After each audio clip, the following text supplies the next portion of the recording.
恭喜来自江离律师事务所的江离律师荣获全球100大精英律师称号，同时他也是该奖项历史上最年轻的得主。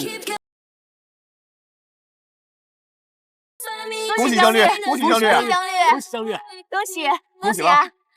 恭喜江律，江律，这些文件都需要您签字，放我桌上吧。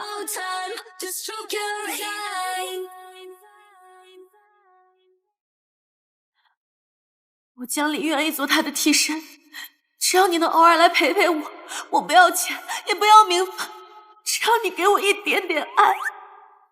什么？江离？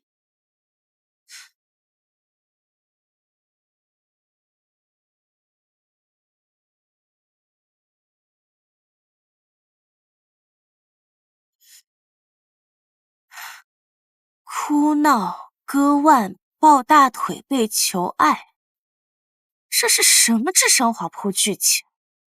江离还跟我同名，要是换我穿过去，第一，刷爆霸总的黑卡；第二，收购他的公司；第三，叫这狗男人跪地唱征服。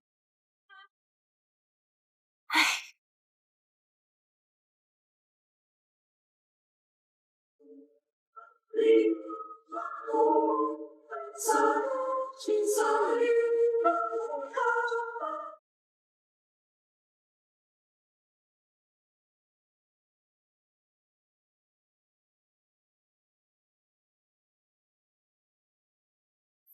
谁准你割腕？他的手洁白无瑕，你割了就不像他。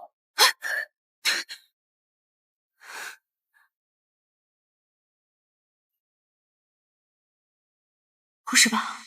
真传书了，还成了这顶级恋爱脑江离本人。装这副失魂落魄的样子给谁看？该不会想辩白跟我说你不图钱吧？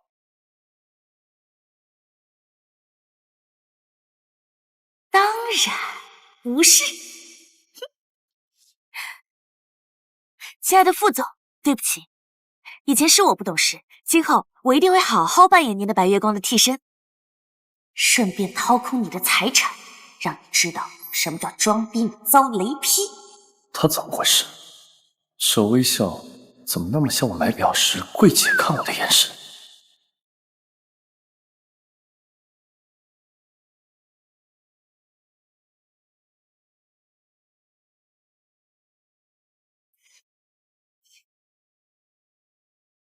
为了让我们本次合作更规范，避免纠纷，建议我们先签一份替身服务协议。合同？你又在玩什么心机？该不会是想契约结婚绑住我吧？我告诉你，你不配。自信过头是病，得治。甲方傅思涵先生，也就是您；乙方江离，就是我。签订这份合同，能让我们的替身服务更加规范。你的花样还真是一出接一出。我告诉你，你这样的女人，协议内容如下：第一，乙方以扮演甲方心中白月光特地形象为核心服务，基础月薪50万。也就是说，我每个月扮演你的白月光，你每个月付我50万，没问题吧？他是真的在和我谈钱。4月1号支付。第二，若甲方需对乙方进行轻微言语侮辱，用于烘托虐恋情深，分为按次计费，每次5000元。所以，像刚才这种情况，您就需要额外付费。你以为你虚张声势就能改变我的心意？念，继续念。算了，你自己看吧。你。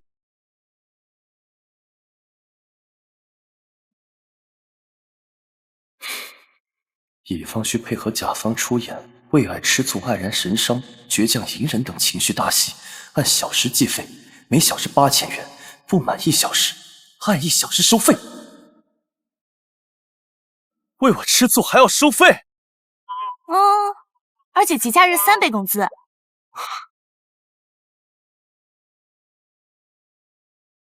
你以为你欲擒故纵就能引起我的注意？江离，你也太高看自己了。不愧是古早霸总文的男主，这个逻辑简直不是人。最重要的我还没说完呢。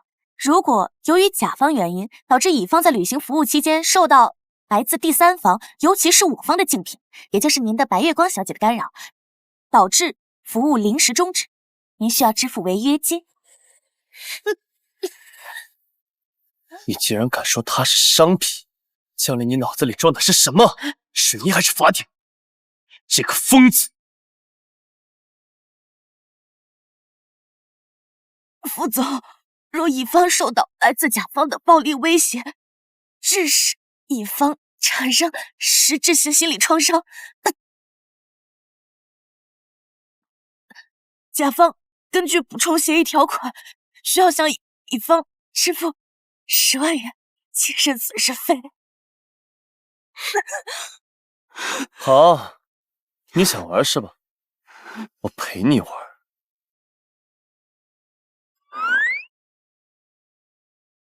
想用这种方式引起我的注意，我会用行动粉碎你的幻想。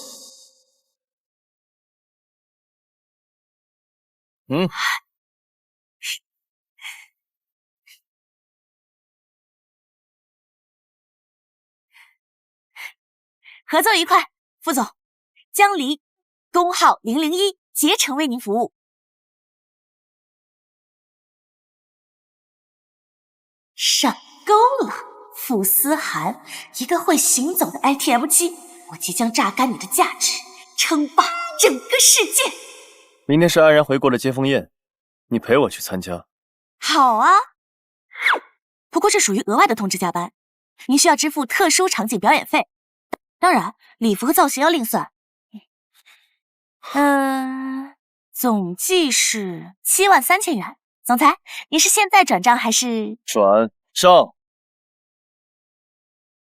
明明是想捉弄他，怎么反而有种花钱请人给我添堵的感觉？款项已收到，谢谢惠顾，欢迎下次光临。接下来我们可以讨论一下宴会造型的问题了。请问你这边有指定的造型团队吗？如果没有，我这边有几个备选方案，性价比都比较高。性价比？嗯。你看不起谁呢？跟我走。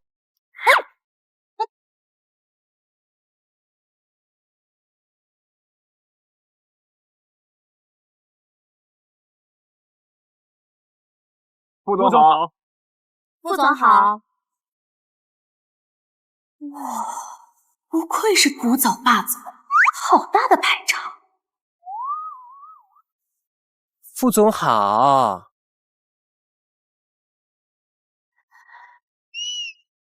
副总，这位是谁啊？这位是我的女伴。哼，多半是某个想攀高枝的花瓶。副总，礼服裙已经为您准备好了，都准备好了。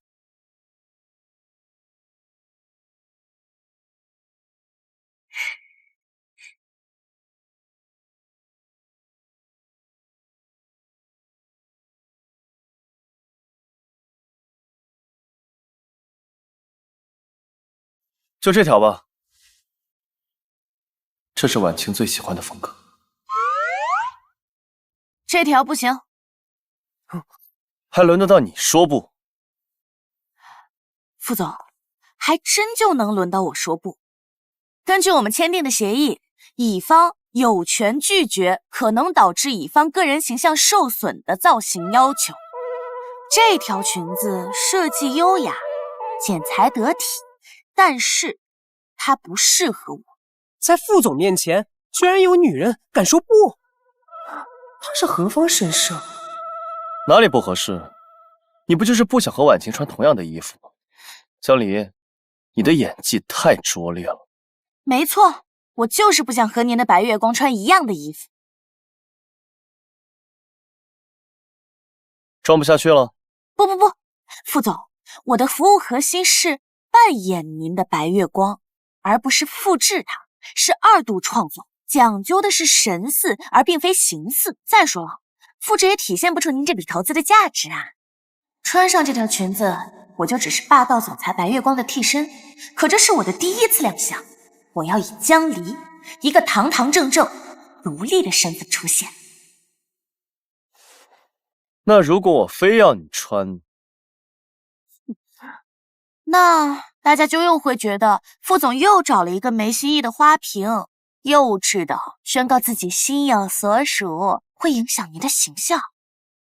甲方乙方投资价值，我明明听得很不开心，却又觉得他说的有点道理。那你穿什么？到时你就知道了。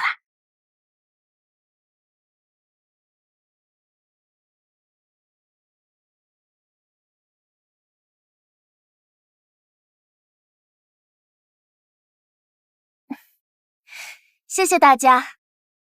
但我这次回国其实只为了一个人。哇，是谁啊？谁这么幸运啊？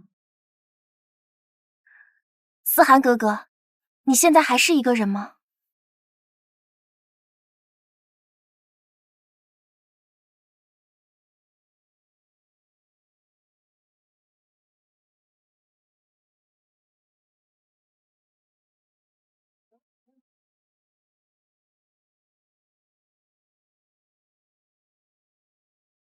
哇，这哪家的千金啊？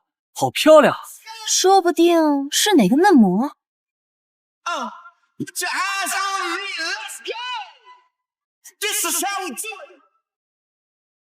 副总，10点钟方向，姚安然小姐的指甲已经掐进手心了。现在，要我喂你吃个葡萄吗？你的警惕性比猎犬还高不少。借着工作职责亲近江离，你的新把戏也不过如此。毕竟副总付了钱给我。记住你今天的任务，别让姚安然缠上我。收到。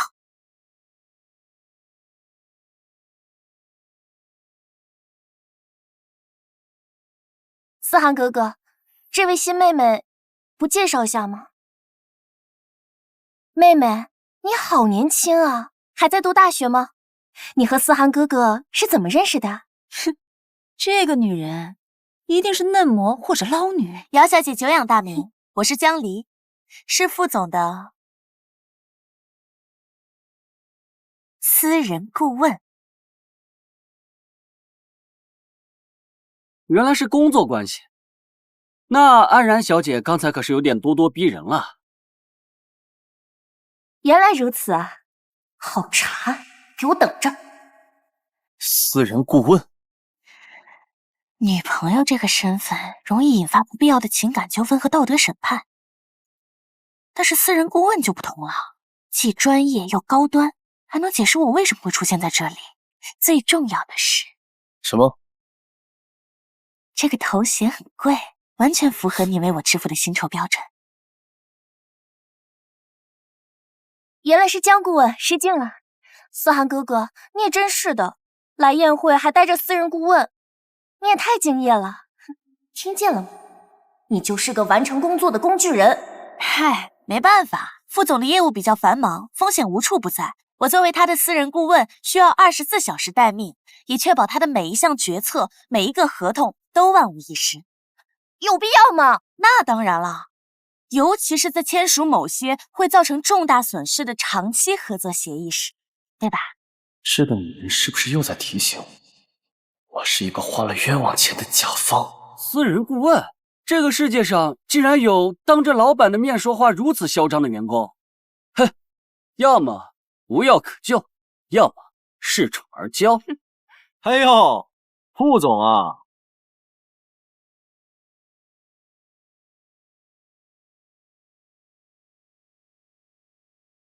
副总，这么重要的场合，怎么带了位新面孔？既然哥哥就是这个女人，霸占思涵哥哥，还欺负我。副总，这该不会是你的新宠？是天生长这样，还是照着谁整容了？我是副总的私人法律顾问，我叫江离。另外，你刚才说的话已经对我人格造成侮辱，我可以追究你的法律责任。他居然觉得长得像婉晴是侮辱，胆子真是大了。让陆景然教育一下他也好。法律顾问，这么年轻吗？不知江律师毕业于哪所名校，专攻哪个领域啊？怕不是专攻劳动法，帮副总剥削员工的吧？副总，我们都知道你有钱，可你千万不能为富不仁呐！在我的场合抢我的男人，现在我就要你下不来台。陆总说的没错，作为一名律师，我确实对劳动法颇有研究。哦，你承认了，你就是专门钻劳动法漏洞，然后去压榨普通人的无良律师。副总，把这种品德败坏的人放在身边，睡觉能安心？思涵哥哥，你快把他赶走！陆总理解差了，熟读劳动法无关剥削，而是关乎契约精神。好一个契约精神！小丫头，你的口才不错呀，不过商场如战场，光说可没用。我听说副总前段时间在城南竞标的那块地失手了。我听说这个项目的价值非常高，思涵哥哥，不知道那时候我们才华横溢的江律师又在哪里为你保驾护航呢？这块地我并非竞标失败，而是主动放弃，这是公司机密，江离不知道。从前有人和他大声说话，他都会怕，现在两个人盯着他，我要看看他还能装多久。陆总，看来您的消息很灵通啊，不过您得到的消息不够全面。他居然不怕，肯定还在硬撑。哦，这其中还另有隐情。江小姐，你可不要为了面子，什么话都乱说啊！好了，差不多行了。你不过是想学上流社会的名媛对工作项目侃侃而谈，但也要学会接受想法和现实之间的差距。副总就那么笃定我对生意上的事情一窍不通？你整天在家里就是端茶递水、熬汤煮粥，怎么可能知道？事实上，副总之所以失手，是因为那块地的地下水存在轻微汞污染的隐患。汞污染？你乱说的吧？姚小姐可以去查阅一下相关报告，事实胜于雄辩。还真是这样。竟然让江小姐你说对了，她不就是个花瓶吗？她怎么知道这些？肯定是副总裁告诉他。傅家的团队给出的结论，远不及江离此前说出的地下水汞污染这般精准致命。他到底是怎么知道的？废话，整本小说我都看完了，怎么能不知道？陆总，您现在明白了吗？副总不是失手，而是主动放弃。小丑，江小姐，你的专业能力让我敬佩。刚刚是我唐突了，我还有事，我先走。竟然哥哥，陆景然可是公认的混世小魔王，今天居然在他手上吃了瘪，有点意思。嘿嘿，副总真是好眼光呀！江律师真是年轻有为啊！不知道江律师在哪个律所高就？刚好我们公司也在接洽新项目，不知道有没有机会邀请江小姐来做我们的项目顾问呢？是，当然。期待合作。今晚宴会来往的都是生意场的大人物，谁要玩抢男人的游戏？再说了，抢男人有什么意思啊？抢男人饭碗才有意思。我才是今晚的主角，我才应该站在思涵哥哥身边，我才应该被所有人顶礼膜拜。江离，你算什么东西？思涵哥哥，我有点累了，而且有些话我想单独和你说。我们去那边露台坐一会儿，好吗？好。安然小姐，请等一下。他果然急了。根据我跟副总签订的协议，在公开社交场合，我需要全程陪同，以应对任何可能产生相应的商业或法律风险。凭什么？为什么？我难道还会害思涵哥哥吗？我看你就是想插足我跟思涵哥哥的感情。安然小姐，这是我的工作。当然了，如果二位坚持需要私人空间，也不是不可以。那么我本时段的工作时间将提前终止，并且副总仍需支付全时段的费用。你不就是想要钱吗？思涵哥哥有的是，你哪凉快哪待着去，别在这儿影响我们了。好，我给你钱，让开。当然可以。姚小姐，副总若因与您的私人会谈产生任何具备法律效应的口头承诺或财务纠纷，是另付费的，起步价10万元，该费用需要姚小姐来承担哦。好了，江离，吃醋也要有个限度，你再这样的话就没意思了。副总，这是我的工作，请您明示我要继续工作还是支付费用。江离，副总请明示。好，江离，我给你钱，我倒要看看你还有什么花招。收到，多谢副总。那祝二位有个愉快的夜晚，拜拜。真走了？思涵哥哥，现在没有外人打扰我们了，我们去好好说会话好吗？安然，别这样。江离，回来。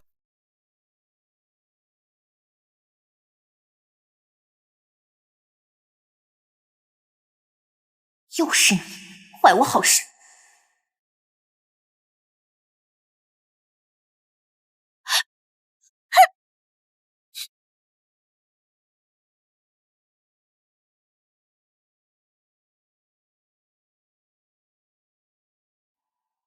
他竟然第一时间护着我，难道是怕我要借机讹他？我肯定是疯了。对不起，江小姐，我不是故意的。思涵哥哥，安然，你不该这样。思涵哥哥竟然帮着他说话，刚刚就该把酒杯往他头上扔。姚小姐，暂且不论你这拙劣的演技，你知道我身上这件礼服多少钱吗？我又不是故意的。再说，你个小顾问能穿多贵的礼服啊？完了天呐，今年早秋高定系列，全球限量3件，因为要加急使用，副总还特意支付了30%的额外费用，一共188万。什么？188万就这么毁了？这也太奢侈了吧！你敢让我赔？你知道我爸是谁吗？一条裙子而已，算了。当然要你赔了。根据民法典第1184条，损坏他人财物，要根据财物发生损失时的市场价格或其他合理价格赔偿。姚小姐，我不知道令尊是谁，在哪里高见，但是弄坏了别人的东西就是要赔，该不会还要赖账吧？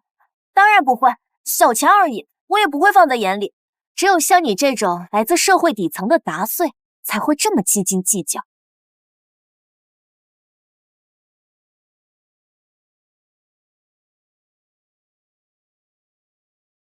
转账已收到，此事两清。温馨提示，您刚才说的话对我造成了人格侮辱，我保留起诉您的权。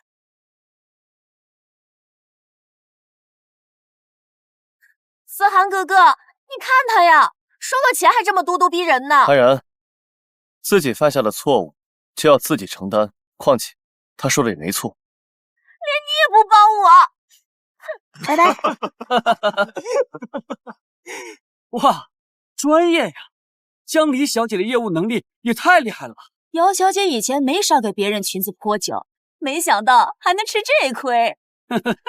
报应虽然会迟到，但一定不会缺席的。大家以后有相关业务上的问题，欢迎咨询我啊！欢迎，欢迎，欢迎！好。江离，你让我今天很没有面子。可是我很有面子啊。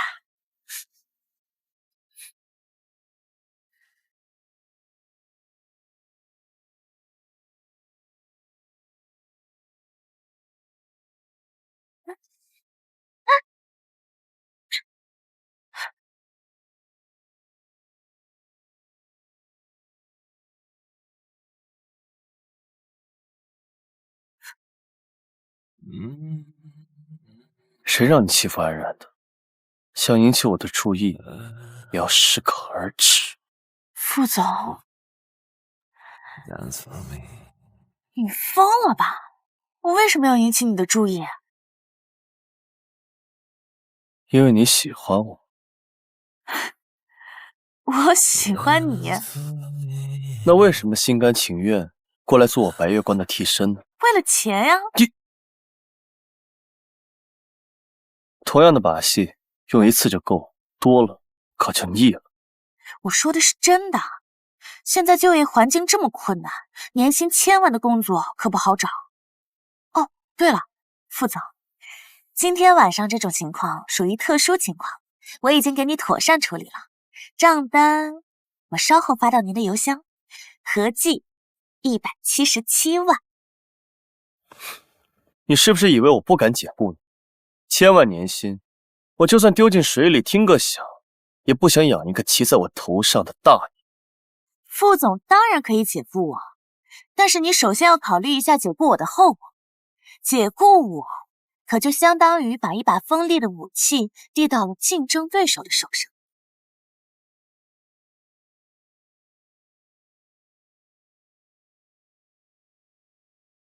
威胁我，这就是你的新把戏？友情提示：合作协议第19条第2项，如果甲方无故解约，需要支付乙方3倍现金以及3000万左右违约金，并在解约合同签署24小时之内打款。另外，你还想做什么？解约后，我跟您之间就不再存在任何雇佣关系以及保密协议的约束。如果这个时候有第三方，比如说陆氏集团，以更高的薪资聘请我见钱眼开，说不定就……所以，我不仅要付给你那荒唐的服务费，还要继续承受你的顶撞，否则就要付给你3000万，外加承担你倒戈的风险。耶！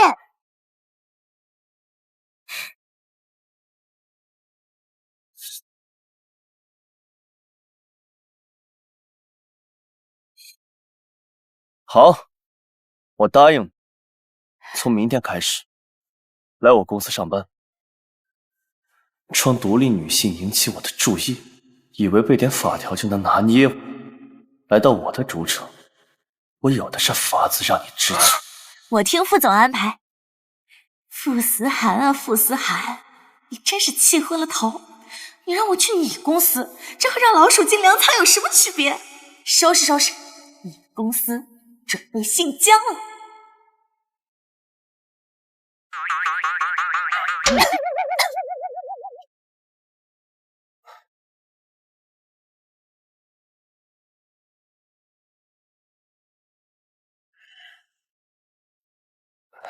江小姐，总裁说让您先在这里办公。傅思涵也就这点小伎俩，真幼稚。江小姐，要我说，您怎么会想不开啊？像之前那样在家里享清福不好吗？出来工作多累啊！在家享清福？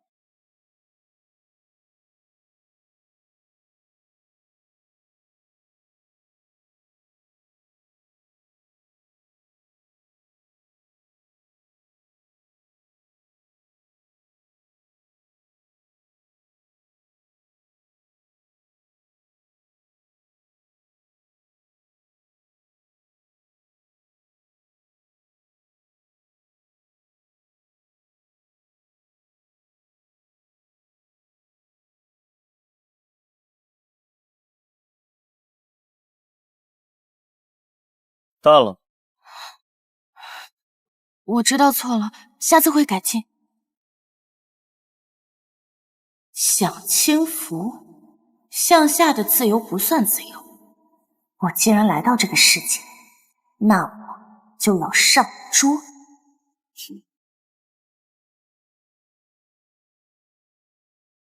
周特助，麻烦你记一下。第一，办公环境密闭，通风不良，不符合劳动法规定的安全健康的办公环境。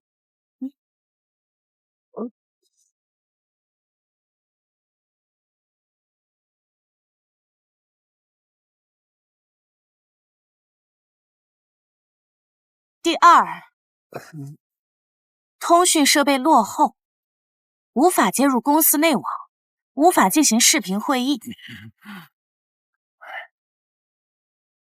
第三，作为年薪1000万的危机公关处理专家，我在这里办公，严重影响富氏集团的品牌形象。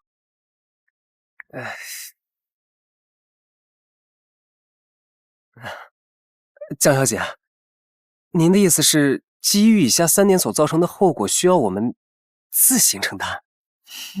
你很聪明。谢谢你啊。当然，这些只是我基于专业角度给出的危机分析，具体如何决策还要看你们副总。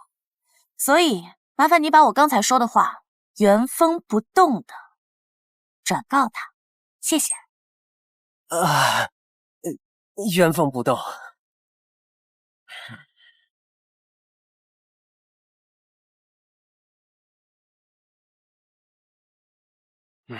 怎么样？他知道错了吗？现在是不是已经哭着回家了？江小姐对您安排的办公室提出了3点要求，并且声明，如果因为这3点引发的后果，您自行承担。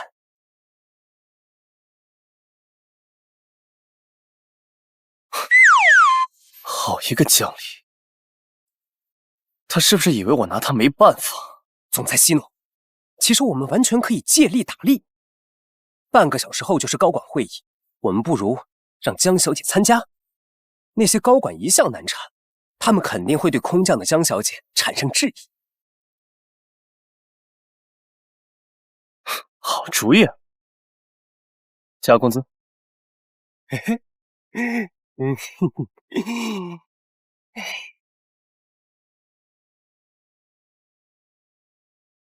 听说昨天副总带一个小蜜去参加宴会，闹出了不少动静，今天还来呢。哼，不过是个初出茅庐的小姑娘，有点书面上的知识，真把自己当人物了。我看啊，就是在副总面前长脸，和安然小姐争风吃醋，不成气候。是，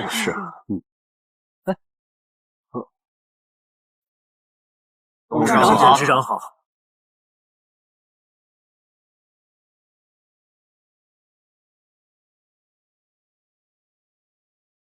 准备开始开会。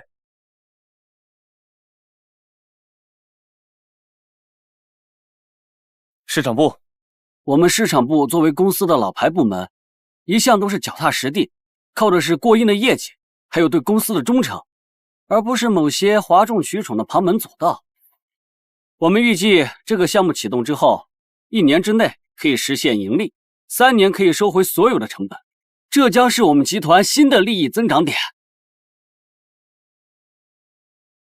我有个问题，张副总，您的报告中人流量数据引用的是3年前市政规划预估，怎么了？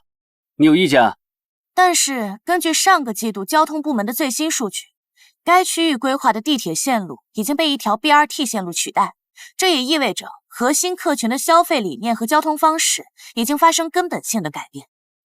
还有这件事，是很大的疏忽。这只是微调，影响不大。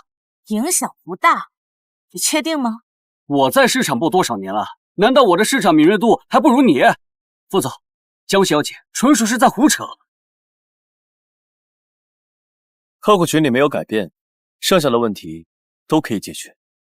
对，我当时就是这么考虑的。江小姐，你不懂我的专业，你少在这里发表意见。哟呵，还敢顶嘴，很好，小张。希望你待会儿别哭鼻子哦。好，那我们就聊点专业的。上个月，市医院在商业体旁边拿下一块地，准备建一个传染病防护中心。请问一下，一个主打高端消费的商业体，紧挨着一家传染病医院，这专业吗？我不知道。你不知道？上个月的事情你到现在都不知道？副总给你开的1000万年薪掉到水里都能听个响，不是让你来公司当大爷，是吧，副总？好啊，用我的话对我，你的胆子是真的肥了。张副总，你现在可以告诉副总，你计划的新的利润增长点是打算靠卖口罩和防护服来实现吗？给我个解释。总裁，我错了。够了。这个女人竟能3言2语间把我引以为傲的项目变成定时炸弹。她只用了1个晚上，就挖出了连富士核心团队都未曾发现的足以致命的深层危机。这女人简直是个妖孽。现在知道我的能耐了吧，小夫？会议暂停。张震，半小时后来我办公室。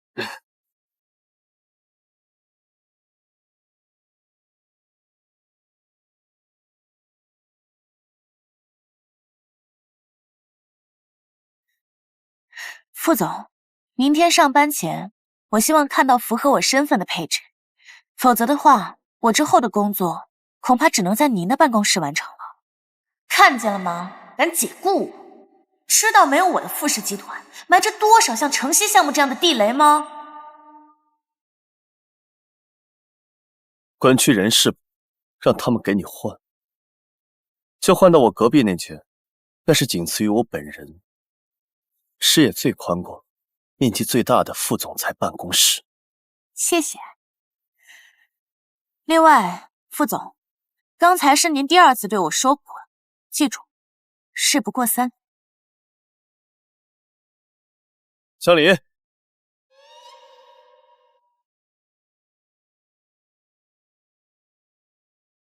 不出声挑战，干得不错。虽然我很不想承认，但是他确实具备非一般人类具备的远见、能力、谋略和智慧。或许我应该对他态度好一些，毕竟他为了帮我，付出了时间精力去学习。大哥，你憋了半天就说这个？副总满意就好，不过这是另外的价格。另外的价格？是的，副总，根据我们的替身服务协议，我的服务范围包括扮演满足甲方情感需求的特定角色，但并不包括对富士集团重大投资的商业尽责调查、风险评估以及危机干预。所以呢？所以刚才会议上的行为属于超纲服务。当然了，您对我个人能力的认可，我心领了。不过，认可不能代替报酬，专业的服务需要专业的定价。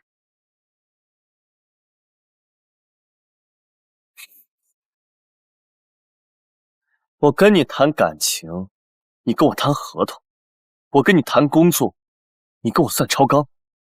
我夸你一句，你反手给我一个账单。江离，不是人，你是一台精密的仪器，这根本不是替身，是南宋的服务。这个游戏是副总您同意了的呀？怎么，您反悔了？你最好适可而止。我不喜欢你现在的样子。副总说这么多是为了不给我钱吗？咱们2个都这么熟了，我可以给你打折的。不用，你就说吧。我一句干得不错，值多少钱？详细的费用我可以在午休前发你。我可以回去工作了吗？别耽误我赚钱的时间。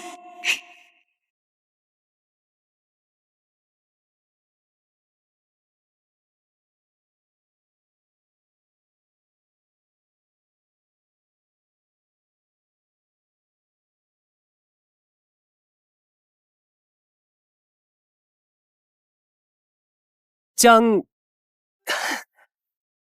顾问，这是您的新办公室，您看还需要什么，我马上安排。这和半小时前那个5平米的储藏室是地狱和天堂的区别。通知 IT 部，半个小时之内，我要公司最高权限的内部网络端口。哎，等一下，我要一杯黑咖啡，不加糖不加奶，谢谢。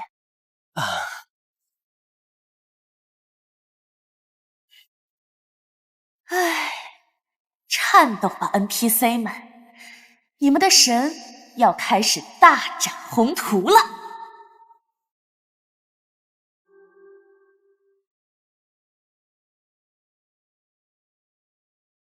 总裁，江小姐的事情处理好了，关于张经理的处理也发布下去了。另外，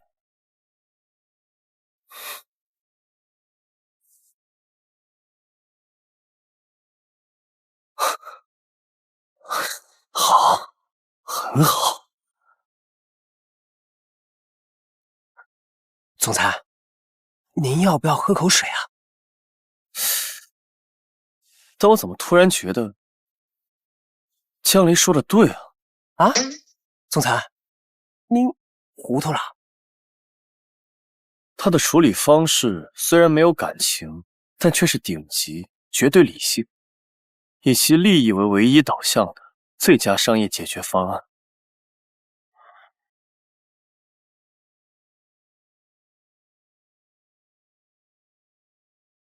喂，老李，打给一个新成立的咨询顾问公司。你先下班吧。啊，总裁，那你呢？我准备一个人出去走走。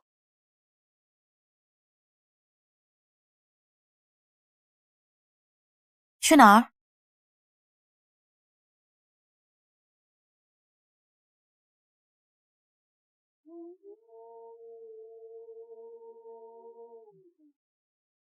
江离，别装了。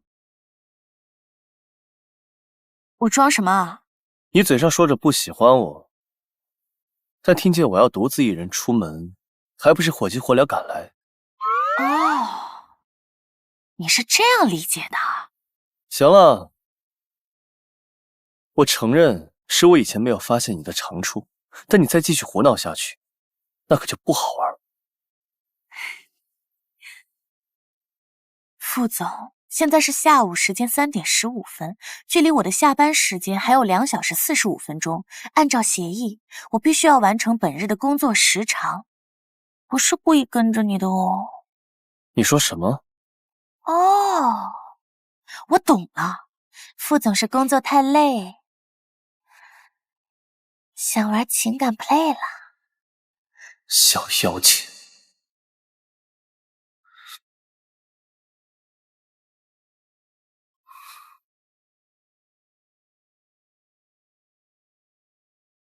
副总，情感演绎需付费，1次30万。钱，又是钱。江离，你掉钱眼里了。以前可都是你主动想和我亲近的。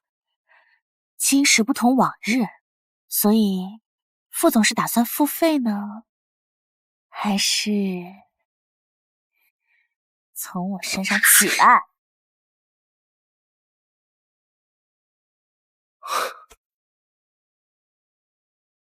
江离，我最后再警告你一次，欲擒故纵的把戏玩多了，就不好玩了。合同赋予了你随时向我付费的权。开车。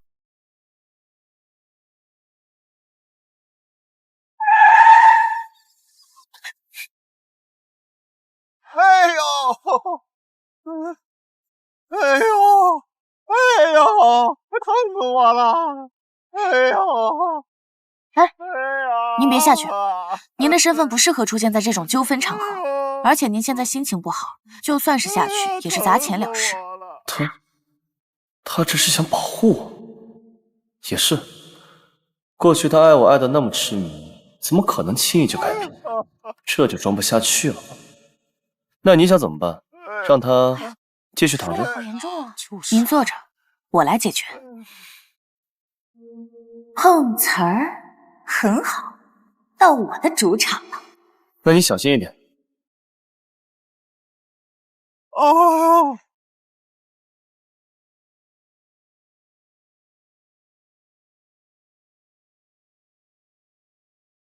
哎呀！哎呦！有钱人杀人了！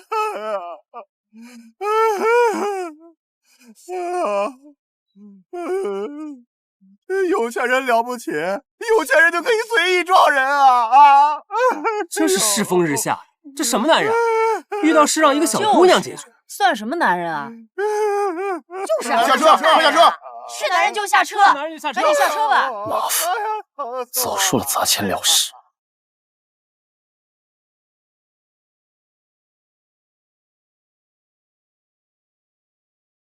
有什么事情跟我谈。他竟然有一些不同寻常的霸气，这是过去他没有的，婉晴也没有。哎呦，有钱人杀人了！哎呦，疼死我了！这位先生，需要帮您叫救护车吗？你叫什么救护车呀？你撞了我，我要报警！好。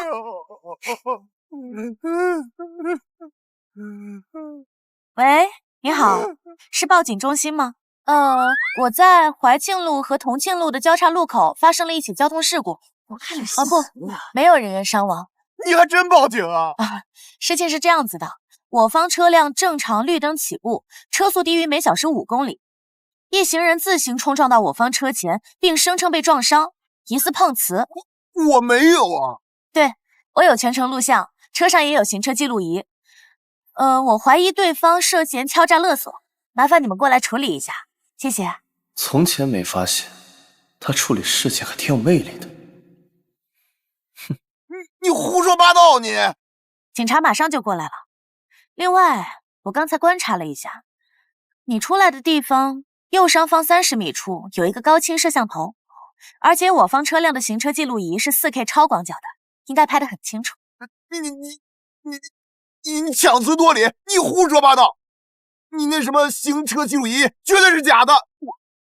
哎呦，我不管，你撞了我，你就得赔钱！哎呦，不给钱我就不起来！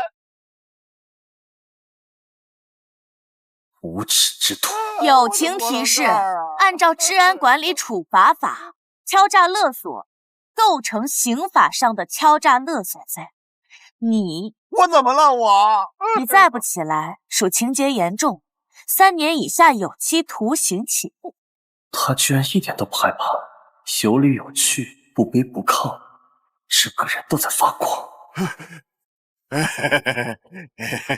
小姐姐，误会，都是误会啊！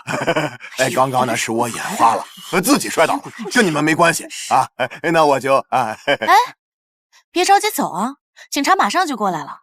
你现在走了，是属于畏罪潜逃还是肇事逃逸啊？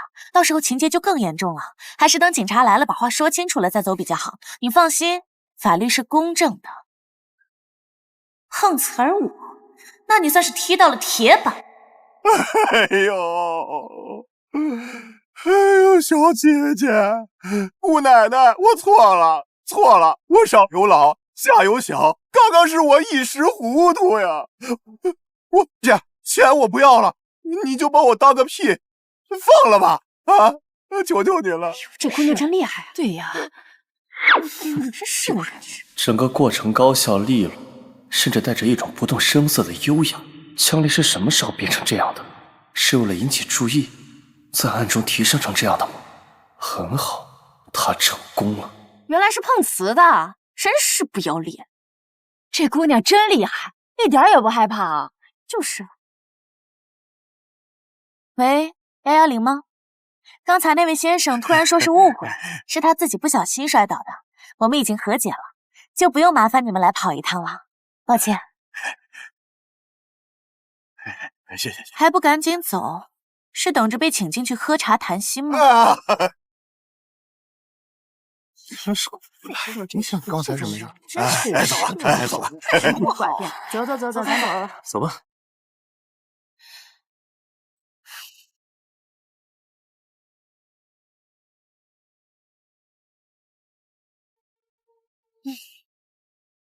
你以前处理过这种事情？没有。处理的不错，辛苦了。其实不复杂，这种人就是利用普通人怕麻烦的心理，制造信息差来获利。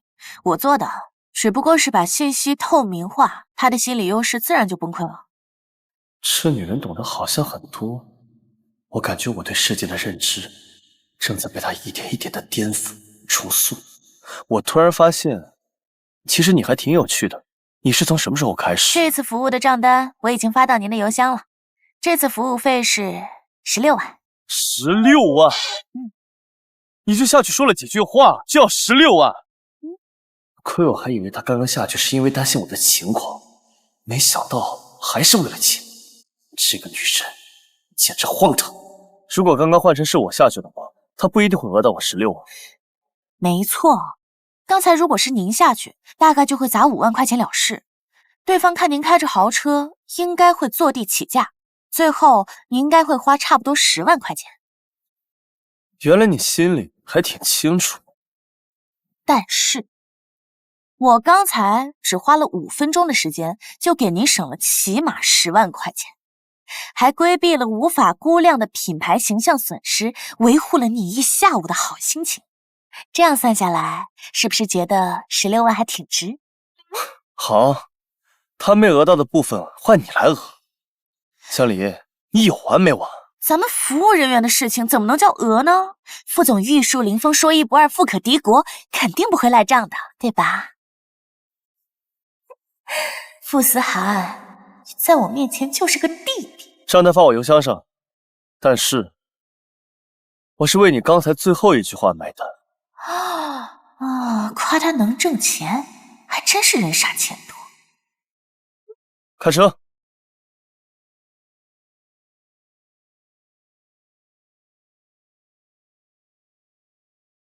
思涵，这么巧，你身为副市总裁，不在公司里加班，跑到这儿来做什么？中年女人，妆容精致，言辞刻薄，这应该是傅思涵最讨厌的长辈，他姑姑。幼年时，他为了培养傅思涵的狼性，将傅思涵扔进无人区和狼作伴，这些年也处处和傅思涵作对。这位是哪个会所里新来的公主吗？表哥，你眼光越来越差了。姑姑，她不是。傅女士你好，我叫江离，是傅总的私人危机顾问。傅家极重长幼尊卑，傅思涵动不了傅婉君，可我又不姓傅。傅婉君，准备好接招吧。这什么时候做的名片？这可是我昨晚加急做的，烫金雕纹，金属质感，尽显格调，和我的身份很配吧？私人危机公关顾问，现在的年轻人，名字起的一个比个花哨，说白了，不就是个小助理？哼，小看我，看来昨晚的事情还没有流传开啊。妈，你别这么说。思涵哥身边什么时候缺过会照顾人的助理呢？菲菲，说话请注意分寸。江小姐，不是你口中说的那种女人。表哥，你还护着她，我们才是一家人。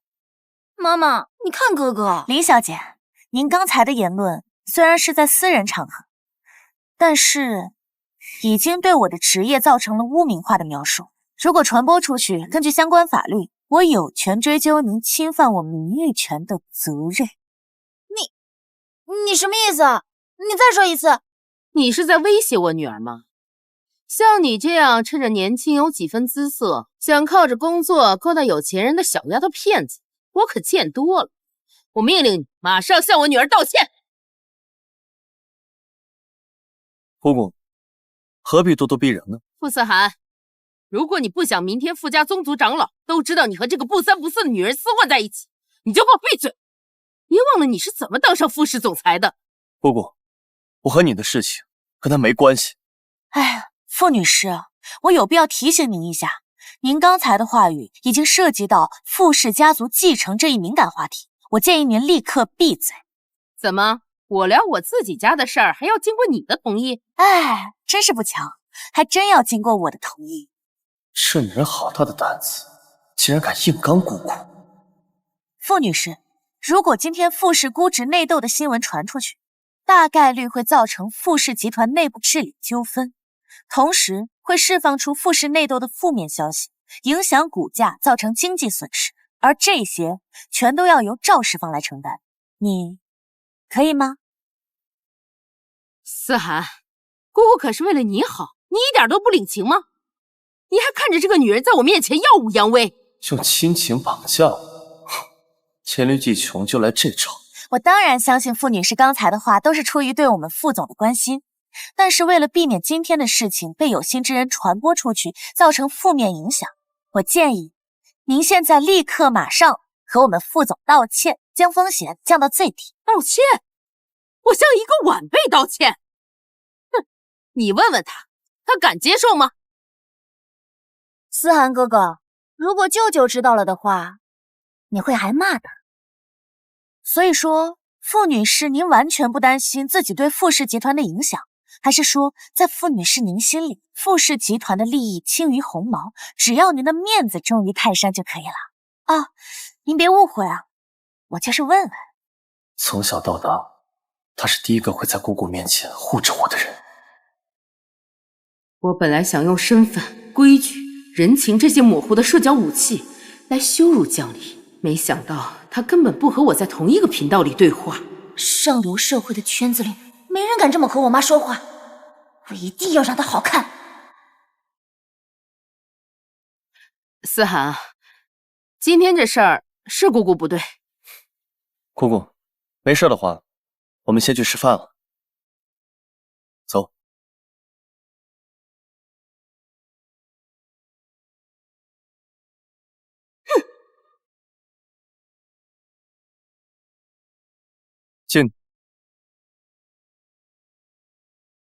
敬你。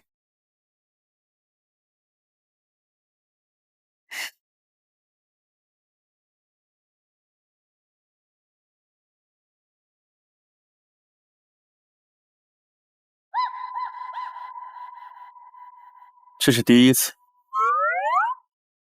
副总第一次敬人酒。从前我姑姑仗着傅家的权势，不把任何人放在眼里，包括我。这还是我第一次见到他们被人按在地上摩擦，还是被一个来自低阶层的人才，一个你们这辈子都不可能瞧得上的人。抱歉，我不是这个意思。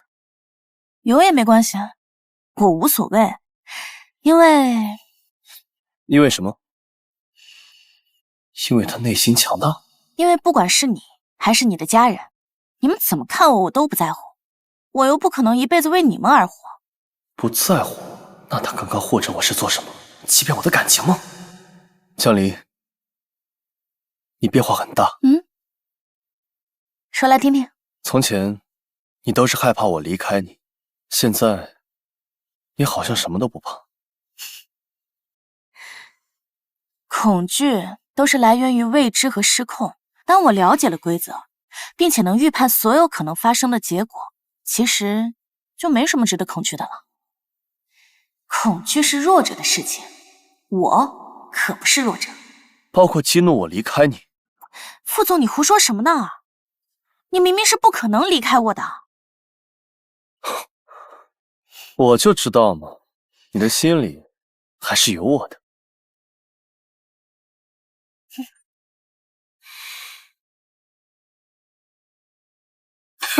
哎，怎么了？哟，快擦擦。我们是有合约的，今晚的服务费是30万。这女人完全就是一个没有感情的怪。谈感情多俗啊！要谈我们就谈钱。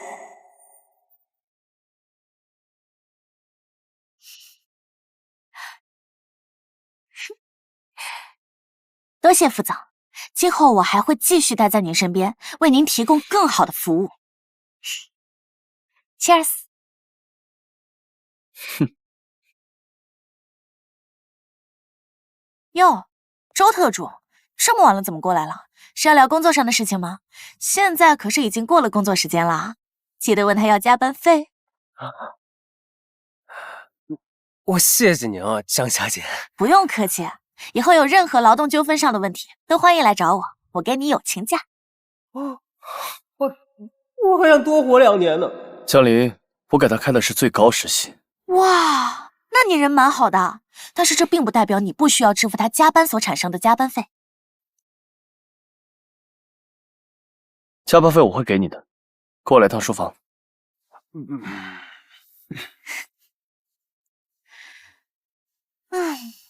傅思涵现在就顶不住要搬救兵了，游戏才刚刚开始呢。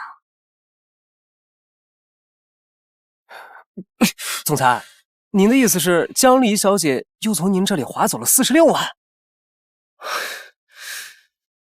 钱不重要，最重要的是他根本就不在乎我，不在乎，懂吗？我傅思涵从小到大，第一次感受到被人玩弄在掌心。所以，总裁您是更喜欢之前的江小姐？从前的江离像个只会妖宠哭闹的洋娃娃，所有的喜怒哀乐都围绕着我，没有攻击性。虽然温柔好掌控，但更多的像一个假人。哦，我知道了，总裁，您更喜欢现在的江小姐，但不喜欢她用钱去衡量你们两个之间的关系。哦，你很聪明嘛。有没有什么方法把现在的他和过去的他结合一下？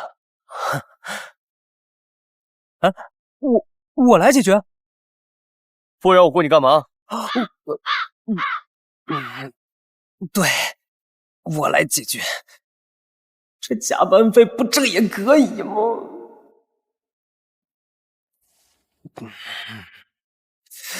哦，我知道了，总裁，江小姐之前对您小意温柔，是因为她喜欢你。如果你能让现在的江小姐也喜欢上你，不就两全其美了吗？很好，你来想个办法。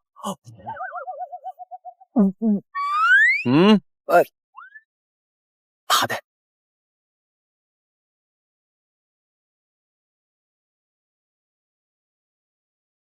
首先呢，女人都是视觉动物，对男性健壮的肉体有着动物本能的贪念，而且清早头脑没开机，半梦半醒，最好拿下。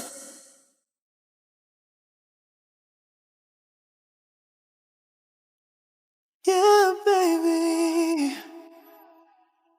Nothing like the last time.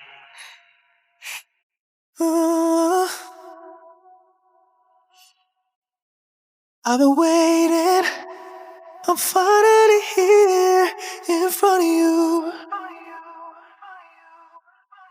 We've been patient, baby. I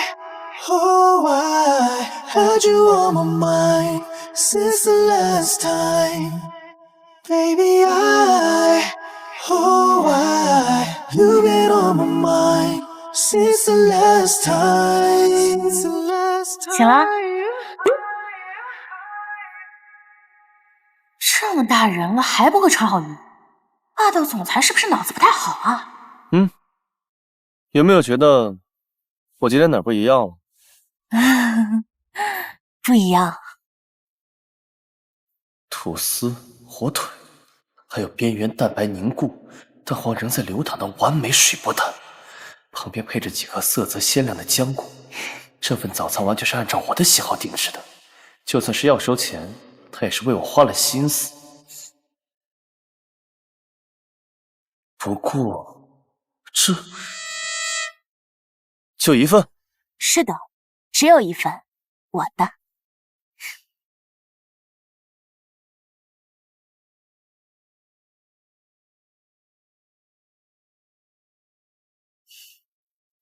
我也要一份。副总，在服务开始之前，请允许我向您介绍，这是今日的早餐菜单，请您过目。这是我们的早餐菜单，请您过目。不就是要钱吗？我给，现在就去给我做。这女人简直是浪漫欺负的终结者。好嘞。吃什么？我都要。好。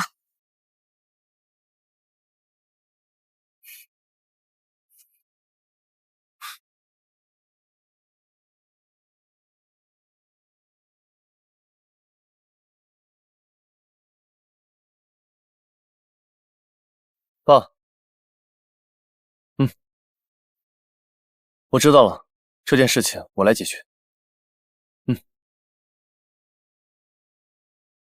出事了。副总，请用餐。你今天的工作暂停，晚些我会让周岩把你的薪资结给你。这是逐客令？不行吗？不行。你什么意思？难道他看出来我现在心情不好，想留下来陪我？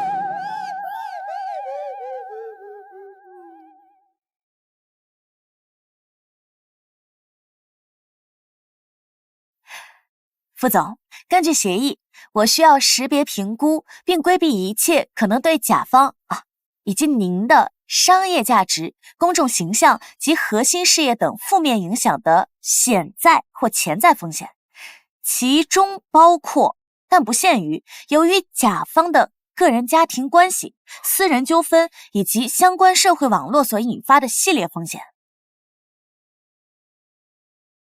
你是在关心我，还是完全为了公众？这不重要，重要的是您在这样的情况下做出来的决策极易产生很大的偏差，所以我不能立岗。哼，不重要，好一个不重要！江离，在你眼里我是人，还是一个被贴满传感器的精密仪器？一举一动都在你的监控和评估之下。你们还把我当人看吗？你们？他这是原生家庭的伤口遇到梅雨季又痒了，突然找我寻求关爱。副总，收起你的小情绪，现在最重要的是解决问题。好，你要解决问题是吧？我弟弟傅庭远在 A 大跟人打架，把教授的一个儿子打进了医院，现在人就被扣在保卫处。老爷子给我打电话让我处理干净。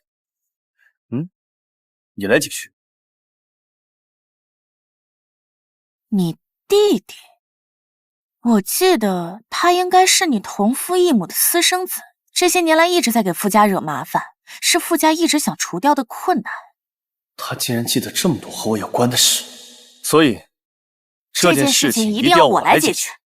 他是不是担心我解决不好这件事，会被家里人惩罚？家族丑闻、校园暴力、名人后代潜在的舆论危机，这可是顶级的项目，肥水不流外人田啊！副总，请您给我个机会。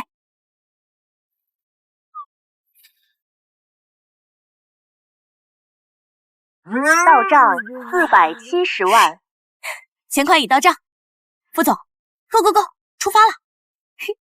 走走走，快点！来，你不仅打人，还毫无悔意。你这样的学生，我们 A 大要不起。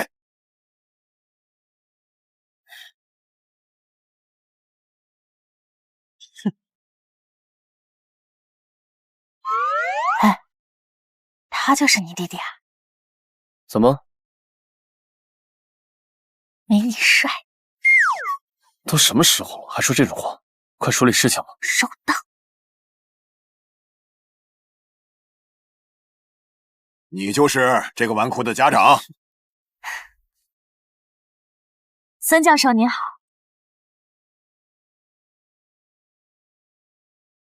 孙教授您好，我是傅庭远同学的代理律师，我叫江离。关于两位同学的意外摩擦，我想我们可以找一个安静的地方，心平气和的去谈一谈。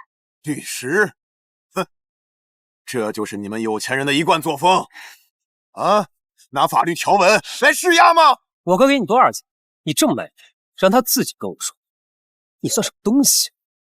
哎呀，这个傻子，只会把事情搅得更黄。孙教授，我理解您的愤怒，但是我作为一名律师到场，不是为了恐吓或推卸责任，我其实是为了这件事情能够达到一个最公正、最有效，也最能抚平咱们伤害的解决办法。这个女人好像确实是有种控制全场的能力和气魄。也罢，学校都有监控，我先听听她怎么说。至于你，傅庭远同学，在你质疑我的身份之前，请你先搞清楚你自己的处境。我怎么了？我是傅家人，傅家就该管我，懂了吗？根据法律法规，殴打他人或故意伤害他人身体，处5日以上10日以下拘留，200元以上500元以内罚款。你吓唬谁呢？我不是吓唬你。刚才周特助从医院发来的诊断报告，孙淼同学鼻梁骨骨折，轻微脑震荡，这种情况一般会被判定为轻伤2级，你要面临的是3年以下有期徒刑、管制或拘役。3年？这还不是最严重的情况。你刚才说你是傅思涵的弟弟，但这并不是你的保护伞，而是悬在你头顶的达摩克利斯之剑，会让你万劫不复。怎么可能？想想看，这件事情一旦诉诸法律，媒体会怎么报道？傅氏集团子弟涉嫌校园暴力殴打他人，这样一条新闻，傅氏集团的股价会下跌几个点，一个点就是数以万计的蒸发。这样，傅家还会接受你吗？我不想这样。哥，你救救我啊，哥！现在知道叫哥了。你用你哥哥辛辛苦苦维系的企业声誉，去为你自己的愚蠢和暴力买单，你伤害的不只是一个同学，还有你哥哥和成千上万傅氏集团员工的饭碗。你现在还觉得自己很威风吗？自己犯下了错，就自己解决。这么多年，傅庭远就像个定时炸弹一样存在于我的生活。今天终于看见他自燃了一次，很解气。江离干得不错。这破小孩，当时看书的时候就看你不爽，今天逮到这个机会，那还不得狠狠地整整你？没想到啊，傅家请来的律师第一件事不是袒护，而是把自家人骂个狗血淋头。看来傅家是明事理的。孙教授，真是让您看笑话了。我们对傅庭远同学的管教确实存在严重的失职。那接下来我跟您聊一聊这件事情的解决办法。第一，关于孙淼同学的伤情，我们会无条件的承担他的所有医疗费、事后住院费以及营养费，还会给出一个足以表达我们歉意的精神损失费。我们会立刻派人送傅庭远同学去医院，给孙淼同学致以最诚挚的歉意。我马上就去。还有，他会亲笔写一封不少于3000字的检讨，在我方跟校方的共同监督下，在学校的公示栏公示1周，接受全校同学的监督。第三，至于校方的处分，我们全部无条件接受。我们接受 A 大校规对于傅庭远同学此行为的任何处罚。你们愿意让他接受当众检讨，接受处分？本来就该是这样，不是吗？不管是留校还是记大过，故意伤害他人，犯了错就是应该承担责任，而不是因为仗着自己的家世想要逃避责任，这才是社会准则嘛。如果真能让他做到这些，我可以代表我儿子接受和解。谢谢孙教授。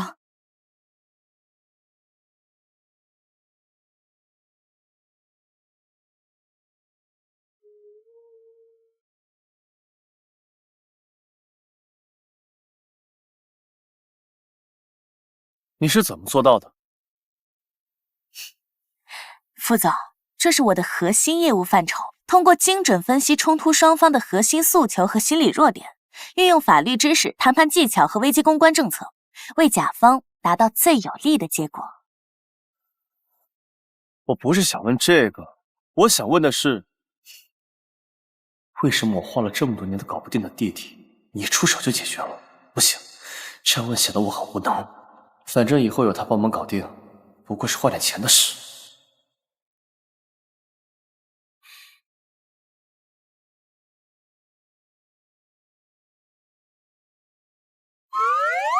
副总，这个价格买你弟弟未来10年的安分，很划算吧？就这几句话，划算？不划算吗？我认命了。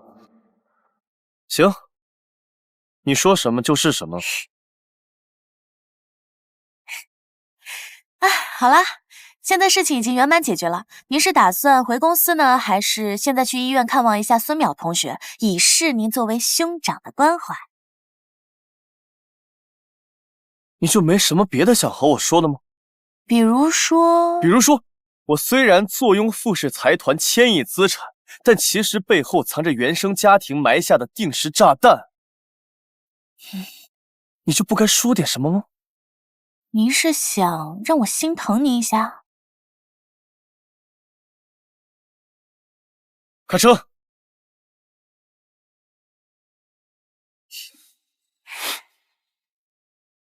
不解风情。你还需要人心疼？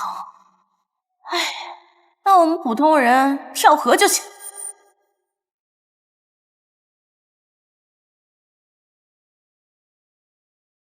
副总，早。周五晚上有个慈善晚宴，到时候有很多重要的商界人物到场，你陪我出席。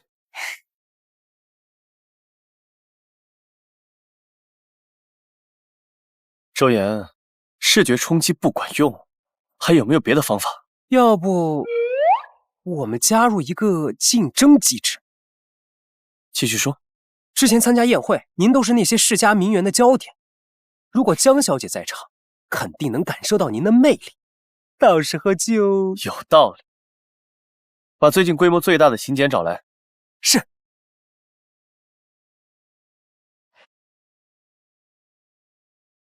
好的，我一定陪您去。拓展人脉的好机会啊！他果然是怕我被别人抢走。那你先去准备吧，衣服、首饰什么的，去 Lisa 那儿。我已经准备好了。这么快？当然，副总，关于高端商务社交场合陪同服务，我的服务章程里有具体的。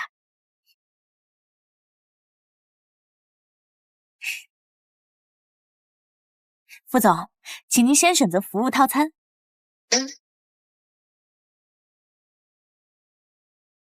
我让他去准备衣服、首饰，他就给我准备个这有什么区别吗？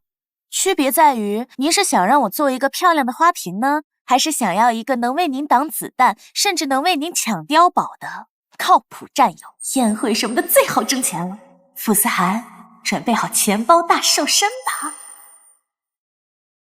豪华定制，我堂堂傅氏集团继承人，钱多到这辈子都花不完。要用就用最好的。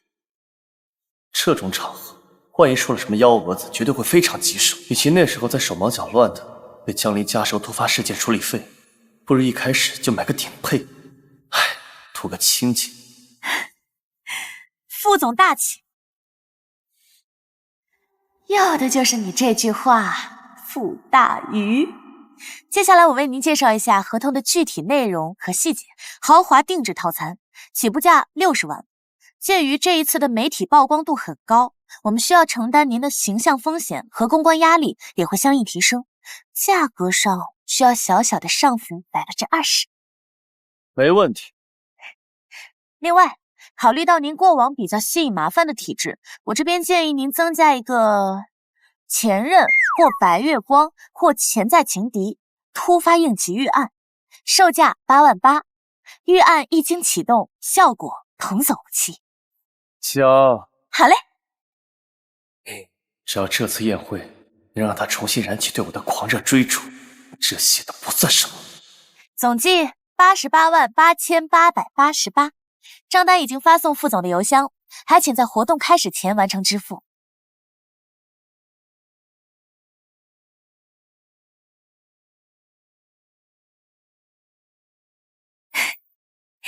合作愉快。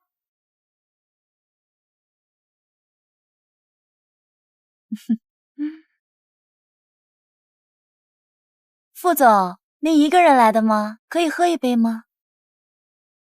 不好意思，我的女伴马上就到。我现在很期待江离要怎么出场，才能配得上我88万的套餐。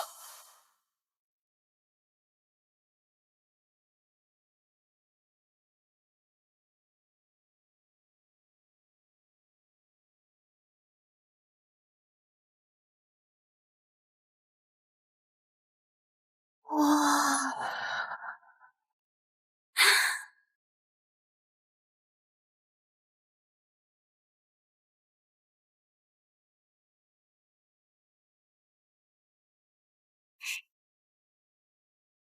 副总，我今天的出场，您还满意吗？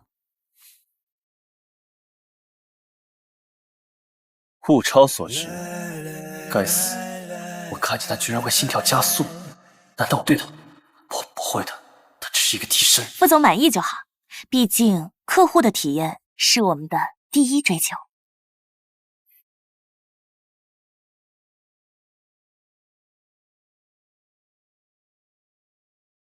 走吧，傅先生，开战了。那是谁呀？傅总的新女伴，以前从来没见过。气质太绝了，你看这裙子，就像是把整个银河都穿在了身上。这可不像傅总以前的风格，他身边什么时候出现过这么明艳的女人？哎呀，穿书前每次看到这种画面，总是心痒痒的。今天啊，可算让我过过瘾。右手边的是天恒基金的张董，他女儿最近刚接手了一个新能源项目，正在进行 A 轮融资，我们可以过去聊聊。别看李总，他旁边那个才是关键人物，是一个隐形投资人，主管风控基金。他3分钟后会去露台抽一支雪茄，那是我们的最佳接触时机。为什么跟我说这个？副总，这是您套餐里购买的内容。您看那边那个穿香槟色礼服的女士，她是一名知名艺术家，还是张总的红颜知己。我们可以通过她向张总表达您对她投资的艺术品基金的兴趣。为了陪我来参加这场宴会，他肯定做了很多功课。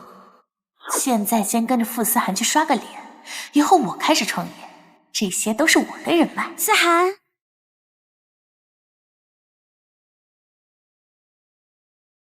这个声音，婉晴，真的是你？我找你找了好久。苏小姐，她不一直是副总的白月光吗？仔细看，江离小姐倒长得有几分像苏小姐呢，婉婉泪清。傅总还真会玩。只是不知道替身和正主都在副总面前，他会选择谁？这位女士，你谁啊？滚开！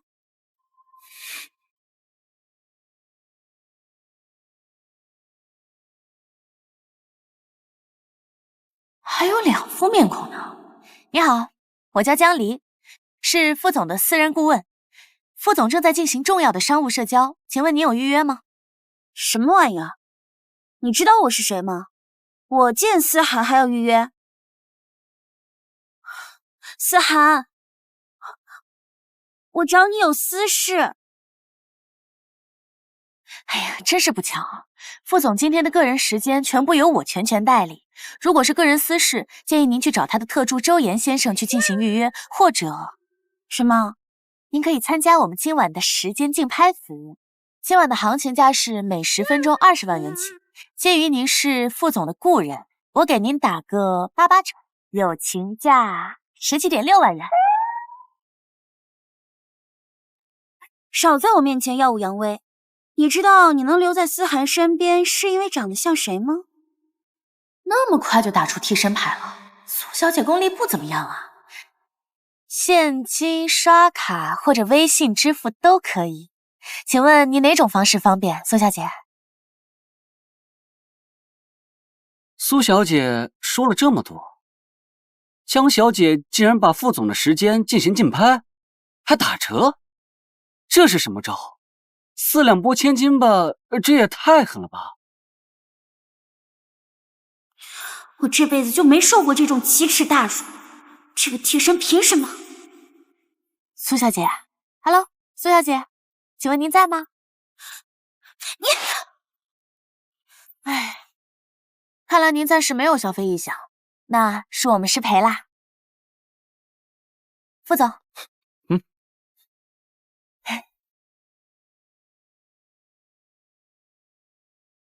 江离，你这么做也太过分了。副总，咱们是来这里工作的，你认真点。他果然还是吃醋啊！不对啊，我最开始想要的不是婉晴吃醋。这什么情况？替身胜利了？好精彩的一场戏呀！什么时候苏小姐还吃过这种亏？特别是在副总的这件事情上。江离，你给我等着，我一定会把思涵哥哥抢回来的。哎，应急预案执行完毕，危机已解除，无附加费用产生。综合分析，此次服务价值体验超8万。副总，您赚了。我觉得今天晚上的事情没那么容易结束。苏婉晴和林菲菲关系很好，如果他们联合在一起，欺负我？我的意思是，有什么特殊情况，第一时间通知我。副总，你不会真的担心他们欺负我吧？我没有，我只是担心婉晴，她性子弱，今天晚上的事情已经让她很难受了。如果再受到什么别的刺激，我怕她会想不开。明白，他不惹我，我就不惹他。至于你们的爱恨情仇，你随意。我是那个意思吗？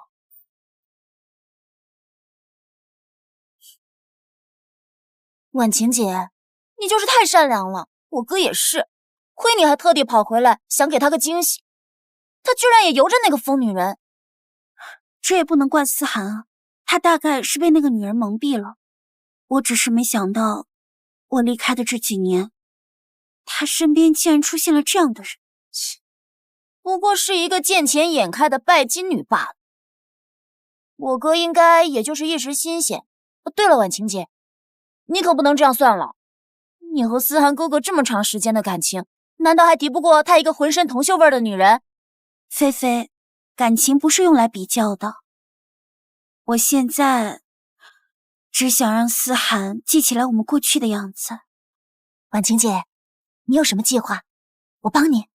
我想单独开一场钢琴演奏会，就在周五晚上，只请思涵哥哥一个人。只要搞定思涵哥哥，那解雇江离就是分分钟的事。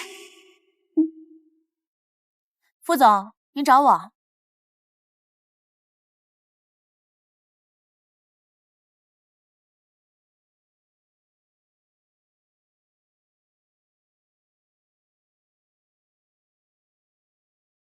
致无有思涵。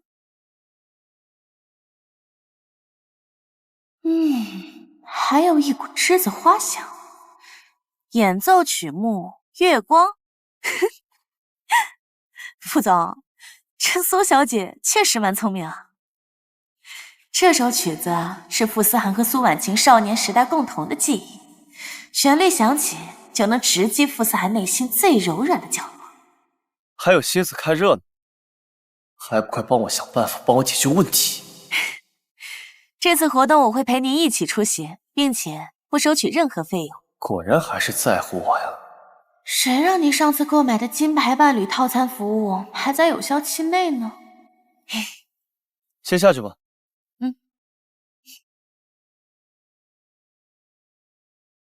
Yes。周岩，你说这算是竞争机制起效了吗？包起效，总裁，你没发现江小姐比之前更自在？她甚至都没有提收钱的事，就答应陪你去。好像是啊，但我感觉江小姐可能就是慢热，到时候去了现场，她肯定没有心思听什么乐曲，一看到你跟苏小姐亲密，可能止不住就哭了。好 ，Hello， 副总。我是否需要准备一些相关领域的专业知识，比如说曲目赏析之类的？这就是没心思听。不用啊，那我先走啦。不行，还得再想个办法。目前的情况比较复杂，如果想要引起江小姐的注意力，可能需要总裁您牺牲一些色相和苏小姐亲密些。毕竟您喜欢的是苏小姐，对您来说没影响，不是吗？我喜欢的是婉晴吗？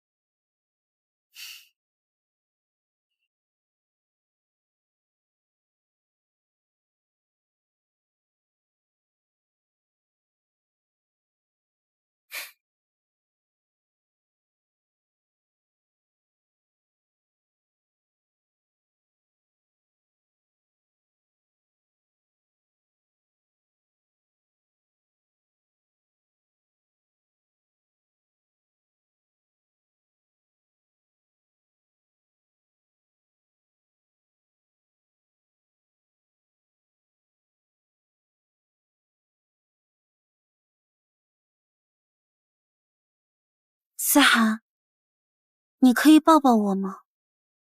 分开的这些日子，我每天都在想我们一起度过的时光，在想你。如果要引起江小姐的注意，可能需要总裁您牺牲一些色相，和苏小姐表现的亲密一些。你看一下苏小姐，然后，反正你喜欢的也是苏小姐，对你来说也没损失的。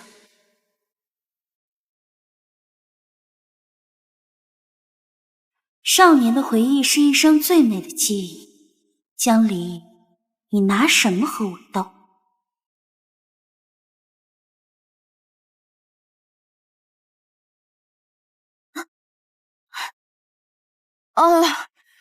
不好意思啊，我刚才手机忘记调静音了。抱歉，打扰你们2位了。工作时间忘关手机，他也犯这种低级错误？哎呀，就因为怕错过紧急事件，居然犯这种低级错误，简直该死！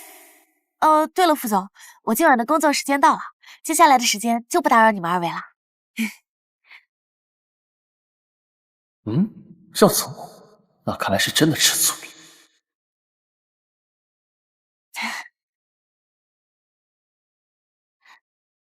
对了，由于我刚才的工作失误，我今晚的服务费用我自愿扣除，抱歉。还有苏小姐，你琴弹的真好，堪比专业的演奏家。还有这首《月光》的曲子，非常适合您的气质。这是什么套路？装大度？江离，我之前还真是小瞧你。咋啦？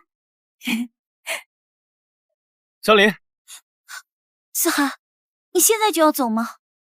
我不想让你走，就算只是普通朋友，我千里迢迢的回来，你跟我吃一顿饭都不行吗？我就吃一顿饭，就算看在我们从小一起长大的份上，可以吗？好。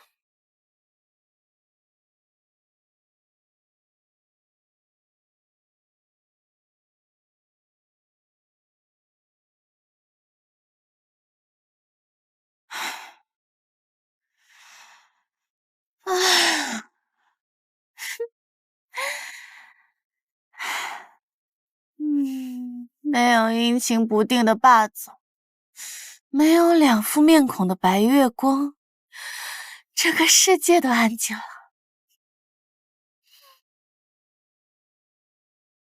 书里江离的妈，好像书里写了，这段时间正好江离父母出事，但他的心全都在傅思涵身上，没太理会。喂，李丽啊，你爸他突然头晕摔倒了，现在他被人送到了医院，正在抢救呢，但是医生说是急性脑梗。妈，这怎么是我妈妈的声音呢？妈，您先别急，我马上就赶回去。好的。我不是在书里吗？这些人不应该都是 NPC 吗？为什么电话那头的声音跟我妈妈这么像？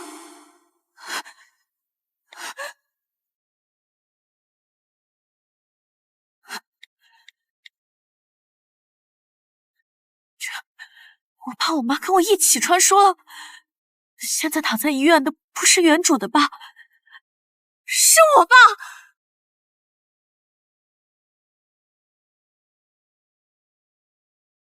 糟了！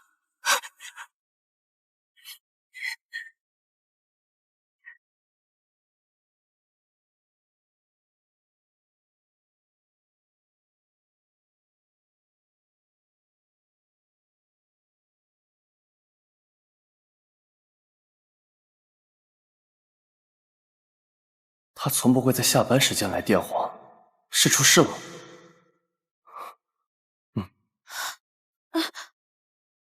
喂，副总，非常抱歉在非工作时间打扰你，我家里出了一点紧急的事情，我需要跟您请假2天。根据合同第8章第2条，事假期间不算薪酬，为此给您工作带来的不便，我非常抱歉。之后的工作事宜我会交给……你怎么了？说清楚，我这边听不太清。喂，他的声音听上去不太妙啊。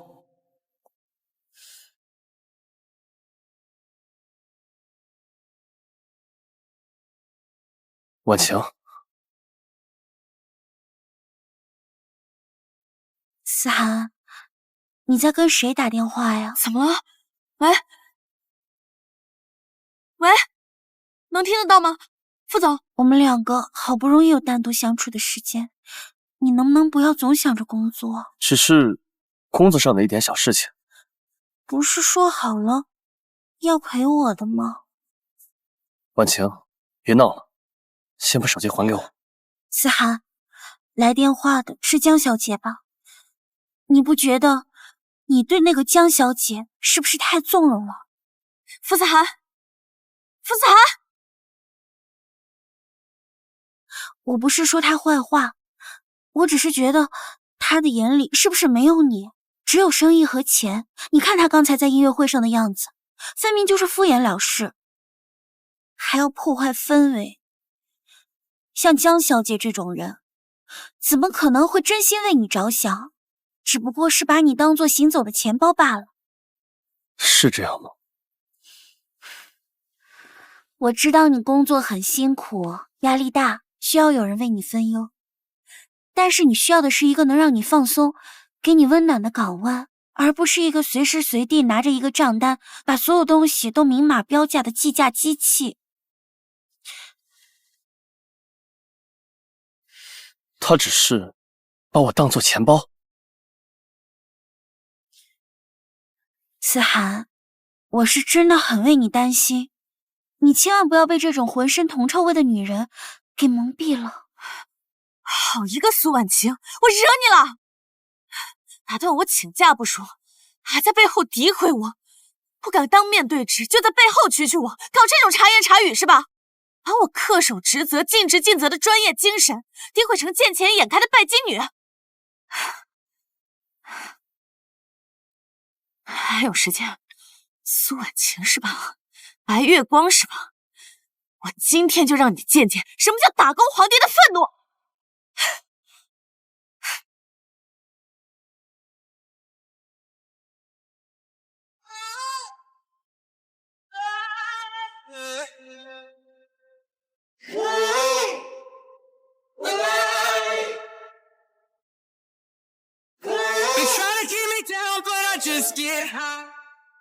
思涵，我只是担心你被骗。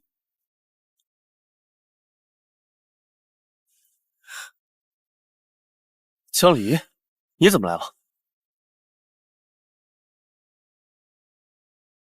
苏小姐，看来你的确为副总竞拍了不少私人时间。不过我要提醒你一下，我跟副总的服务协议里可没有说允许他的私人访客在背后诽谤我。我没有，思涵哥哥。行了，江离，不要咄咄逼人。怎么，当面说不过就喜欢背后嚼人舌根？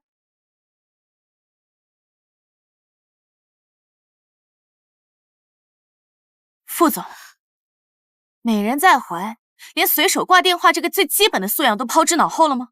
你没有挂电话，他这是吃醋了吗？果然，周岩说的对，关键时候是要牺牲一些色相。我只是担心思涵，你对他根本就没有半点真心。真心？苏小姐，真心多少钱一斤？能开发票吗？能纳入 KPI 吗？还是说副总你也觉得我应该对您这位雇主奉上他所谓的真心？江离，差不多行了。这个世界上不是任何东西都能拿金钱来衡量，人与人之间有时候也是有真感情的。真感情？上一秒还在夸我物超所值，下一秒就默许别人诬陷诽谤我。你这变脸速度，还好意思跟我说真感情？我长到这么大，从来没有被人指着鼻子教训过，尤其还是在苏婉晴面前。立马给我出去！我凭什么出去？谁爱出去谁出去！今天本姑娘就是要出了这口恶气！这就是你的真实面目。江离，强势倔强，寸步不让，一点女人该有的温柔都没有。江离，今天就让你知道什么叫打工皇帝。婉晴，你先出去吧。我出去？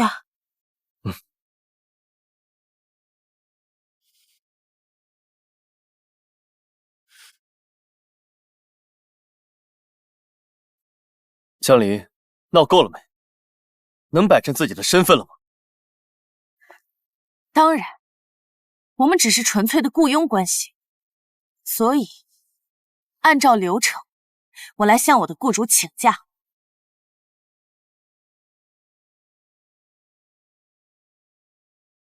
你今天晚上闹成这样，你觉得我还会给你假？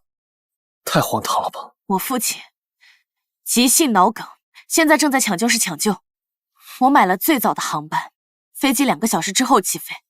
那你为什么不早说？我给你打电话，你听了吗？是怕和我多说一句话，我这个浑身铜锈味的女人就会污染了您和苏小姐高雅的约会吗？江离，能不能说话别那么难听？如果不是他闯进来就发脾气，我怎么会？切。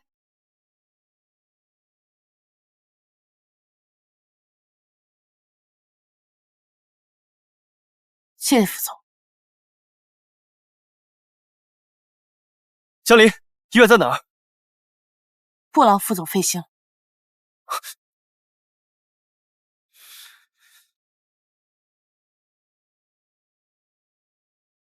江离老家在哪儿？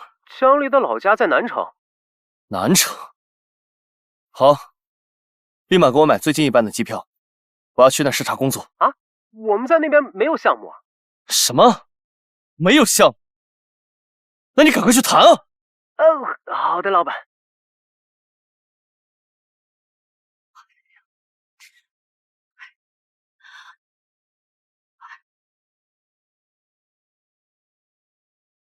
黎黎啊，黎黎，你来了！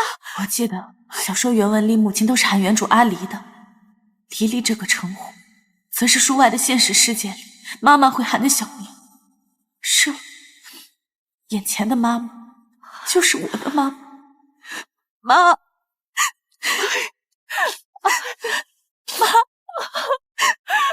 这可怎么办呀？妈，让你受委屈了。我回来了，爸的情况我都了解了，不管花多少钱，我们都给他治好。家属是吧？你们快去缴费吧，病人正等着做手术呢。再等等，钱马上有人给送来了。妈，谁给咱们送钱？昨天啊，我给你三叔公打了个电话，他一听你爸爸这事儿，二话没说，他就答应了。他说这手术费他全负责，多退啊，少补，让我们啊别再找人借了，省得欠一堆的人情。他让你堂哥先送10万块钱过来应急。哎，他真是个大好人啊！不对啊，三叔公是江家出了5福的远房亲戚，叫江建国，印象里是个精明到骨子里的生意人。这种人会雪中送炭，而且为什么要特地嘱咐别找别人？妈，三叔公有说下一笔钱什么时候送过来吗？他说资金周转需要点时间，让我别急。可是我刚才给他打电话，他一直没有接呀。哎呀，是了，承诺全包，却只给一小笔启动资金，同时让你放弃其他求助渠道。等到你火烧眉毛别无选择时，他再以救世主的姿态出现，开出真正的条件。这不叫雪中送炭，这叫趁火打劫。妈，三叔公不是想帮我们，他是想吃咱们家绝户。不会吧？会不会等一会来看他们的表现就知道了。我先带你去缴费，我这里有300万，你放心吧，妈，咱们有钱给我爸治病。黎黎，你怎么会有这么多钱？你在外面……妈，你放心吧，我现在在给总裁干特助，他给我开的工资很高，我没有干坏事。哎呀，黎黎真是有出息了，你们老板也真是个好人啊。就他，顶多算个伟人。妈，我先带你去给爸办住院手续。走。哎，好。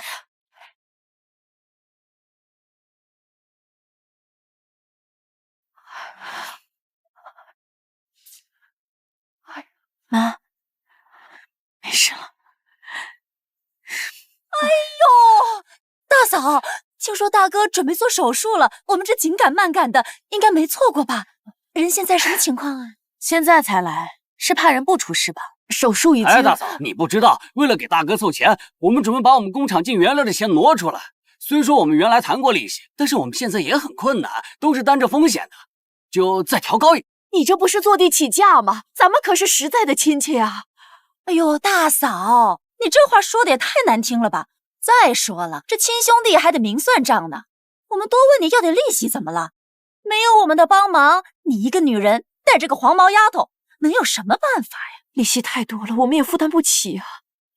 哎，你可以把你家那房子抵押给我们呀。什么？你居然打我们家房子的主意？那是留给黎黎的。我明明是在帮你。就是啊，大嫂，你先把房子押给我们，等你周转过来，我再把房子还给你。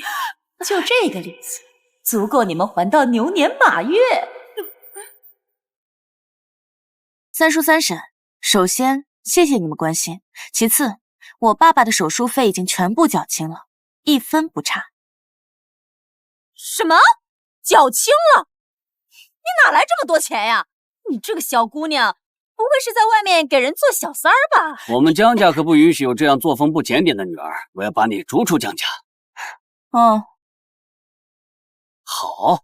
好得很。既然你本事大了，那你现在把我借给你们的10万块钱还给我。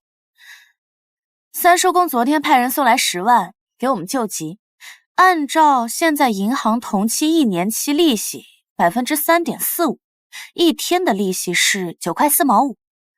我给您凑个整，10块钱，本金加利息一共是10万零10元。不是，你什么意思？我们好心好意把钱借给你，你就这么打发我们，连句谢谢都没有。况且这利息怎么可以这么算？谢谢？你配吗？你个小丫头，怎么跟人说话呢？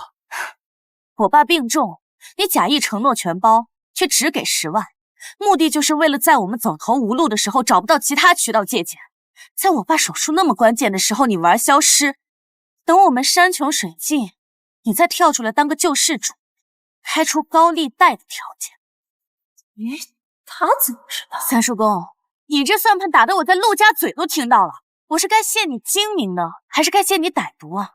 好，这钱你要还也可以，按照我们定的规矩还。我借了你10万，你现在还我30万。另外，钱今天我拿来了，你不借也得借。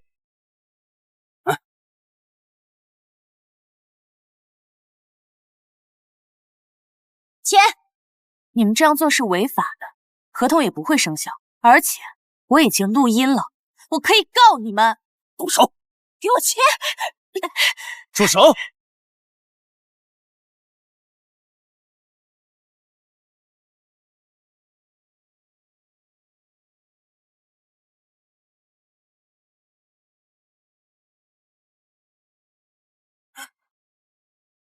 你谁啊？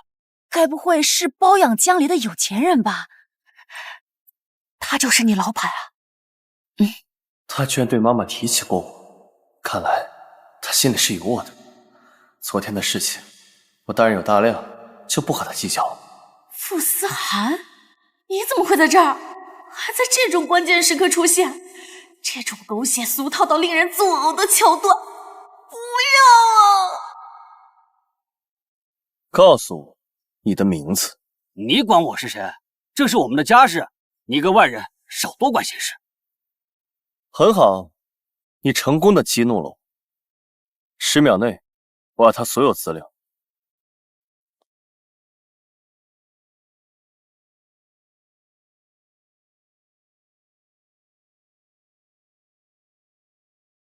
原来你就是江建国，我的人，你也配动？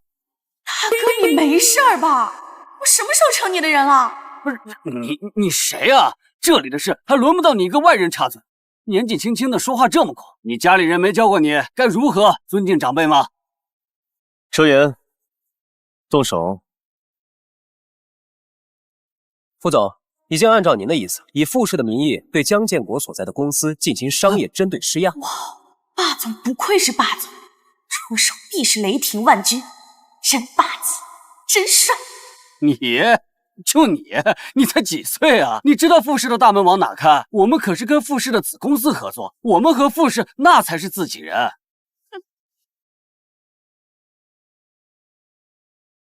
我们和傅氏才是自己人。哼！喂，李总。江建国，你他妈在外面惹了谁啊？你想死，别拉上整个公司！你知不知道，我们最大的甲方刚刚打电话来，终止了所有合作，说我们得罪了傅氏集团的傅思涵。傅思涵，是商业精英，傅氏集团的继承人，是让财经杂志只露半个侧脸剪影就可以搅动整个市场的风云人物，是你？副总，对不起，我有眼不识泰山，我不是人，我是个混蛋。您大人有大量，千万别跟我这样的小角色一般见识。你刚刚跟江离母女可不是这样说话的。对不起，大嫂，侄女，我该死，我张嘴。你看咱们都是一家人，你们高抬贵手，钱我不要了，就当给大哥买营养品了。江建国，你疯了，跟2个女人下跪，给我起来！再说，10万块钱是我们家的所有钱，我凭什么不要？呸！我就是有几个臭钱嘛，有什么了不起的？你这样的人我见多了，吓唬谁呢？你给我闭嘴！江建国，你打我！打你都是轻的，就是你撺掇我抢大哥的房子，还是你非得来医院闹，这些都是因为你。金妮，相信我，我是被他蛊惑了，我不想抢你们家房子的。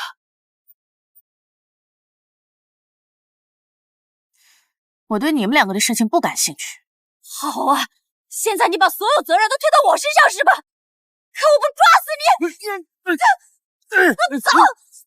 把他俩弄走，吩咐下去，以后傅氏旗下所有公司以及所有想跟傅氏合作的公司，都不能给这2个人提供任何工作岗位。都不是我出的。走！哇，这就是传说中的一句话封杀一个人，太爽了吧！我也想当霸总。看见我杀伐果断的样子，被我迷住了吗？怎么回事啊？他怎么说你是他的人啊？妈，你先去看看爸，我一会儿跟你说。好吧。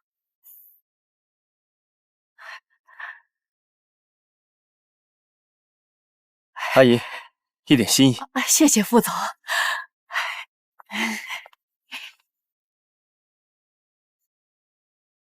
聊聊。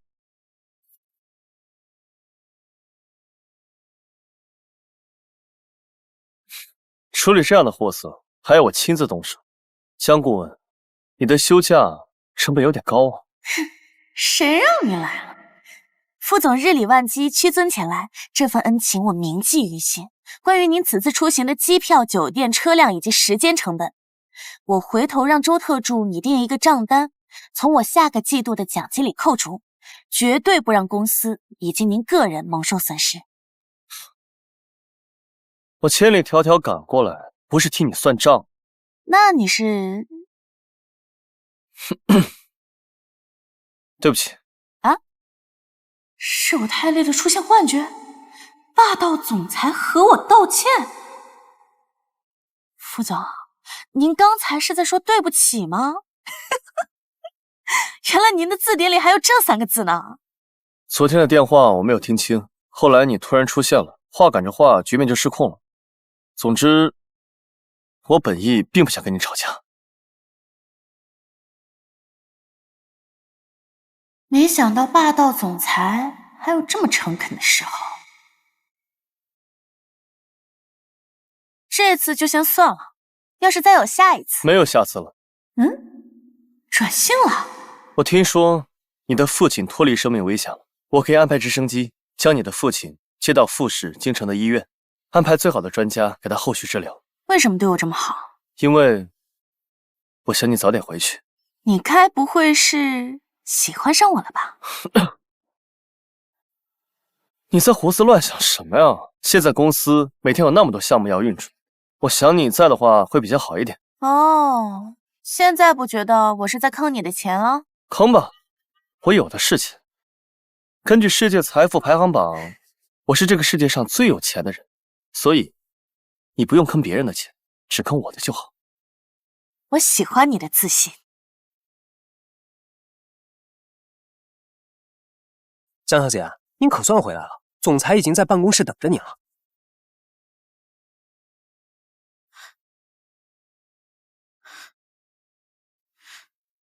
周言，思涵哥哥还是不愿意见我吗？什么情况？不好意思，苏小姐，总裁最近忙着和顾氏合作城北项目的事情，所以非常忙。那他呢？为什么他能进去？苏小姐啊，江小姐是我们这个项目的顾问，总裁需要她。思涵哥哥需要他，难道就不需要我了吗？明明他才是替身，为什么他现在比我重要？苏小姐，你琴弹的真的很好，只是我不明白，我们明明能在各自擅长的领域里发光发热，你为什么非要执着在一个男人心里争高低呢？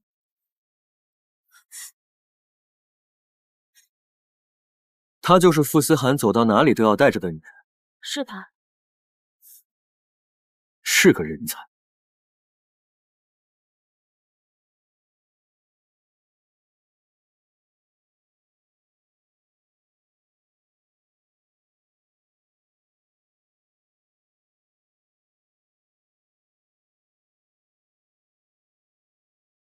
副总，早。坐。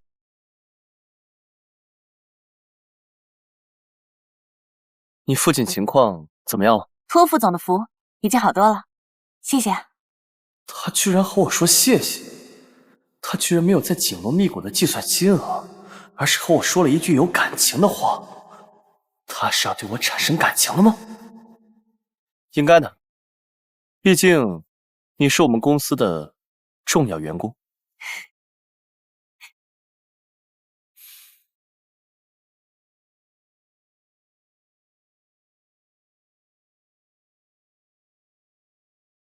好久不见啊，副总。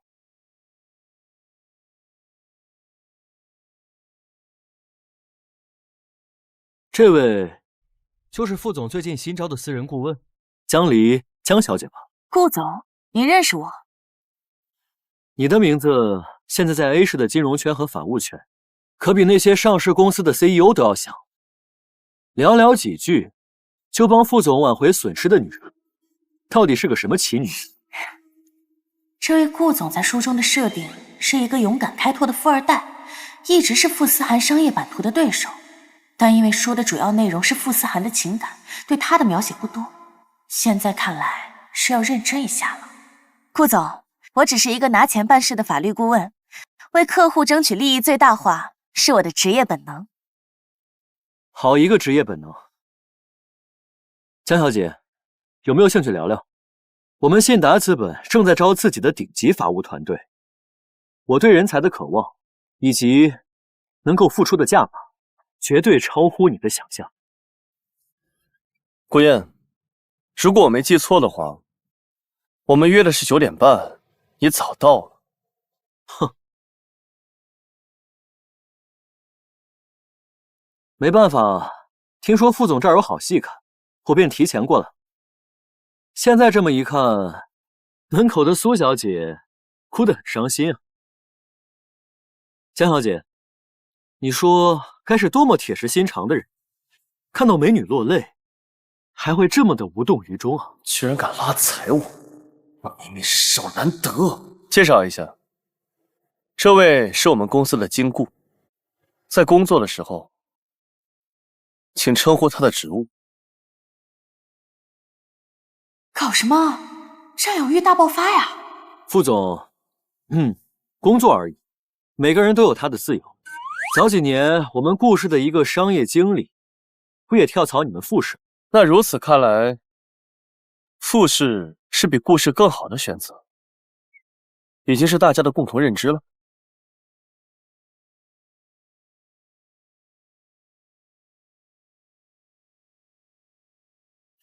副总，从顾总刚才进入办公室到您说介绍一下，中间总共耗时1分30秒。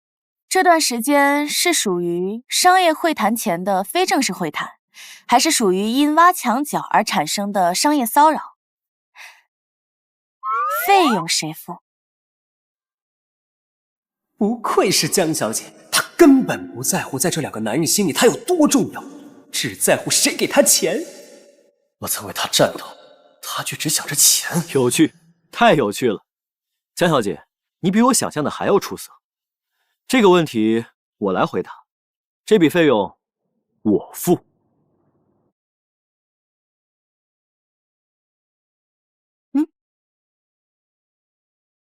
我不仅愿意支付这所谓的商业骚扰费用，我还愿意为你支付从傅氏离职全部的违约金。顾燕，我们傅氏最不缺的就是钱。傅总，你给江顾问开的合同，我听圈内道听途说的版本，条款苛刻，薪水虽高，但本质上你买断的是他的时间，并非他的价值。对人才可不能这样。顾总有何见教？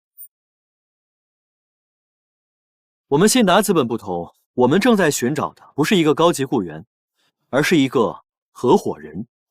我们提供的不只是薪水，还有期权，以及一个真正能让专业人士施展才华，而并非为雇主处理私人琐事的平台。合伙人这3个字比任何金钱数字都更有分量，它代表着尊重，代表着平等的地位，代表着从工具到主人的身份转变。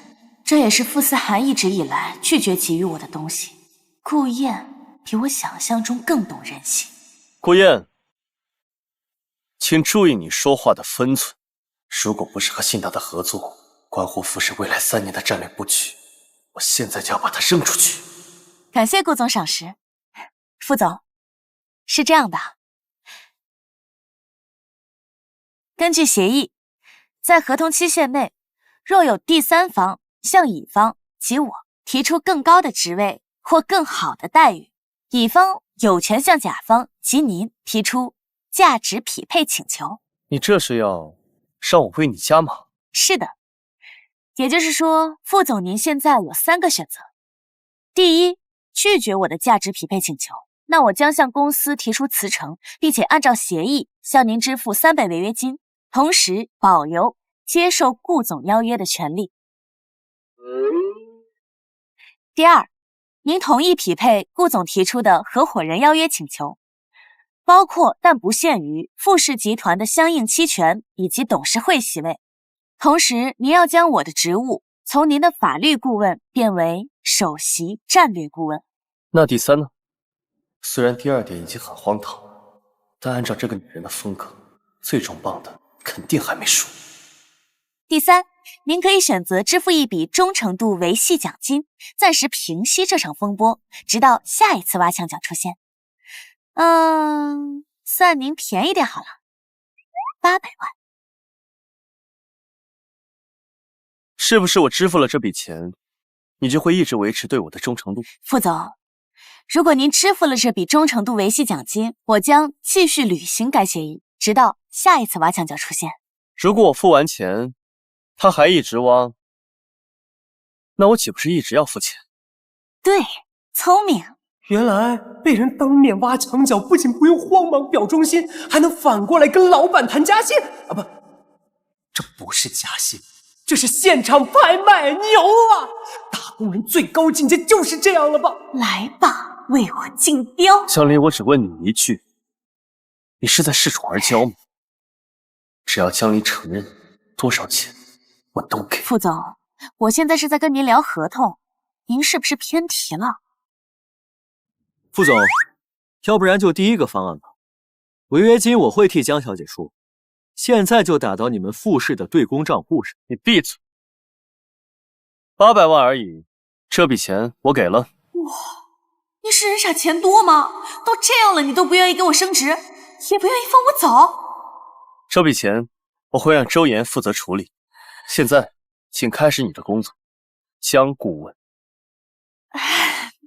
傅总慷慨，既然收了您的忠诚度维系奖金，那在下一次挖墙脚之前，我对您的忠诚度将达到100%。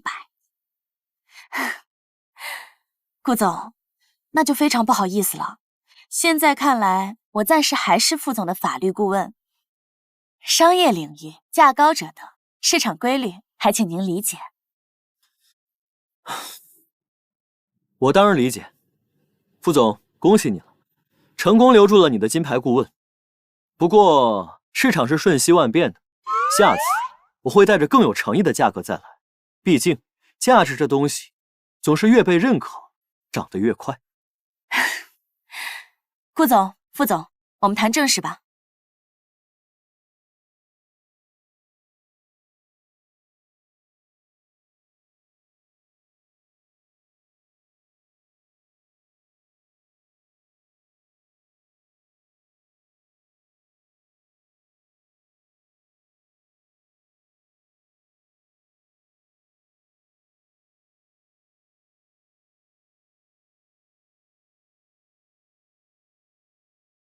好，差不多就是这样子。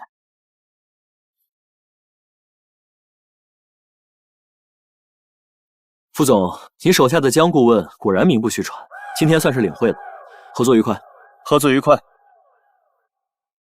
江小姐，我的提议长期有效，信达资本的大门长期为你敞开。顾总，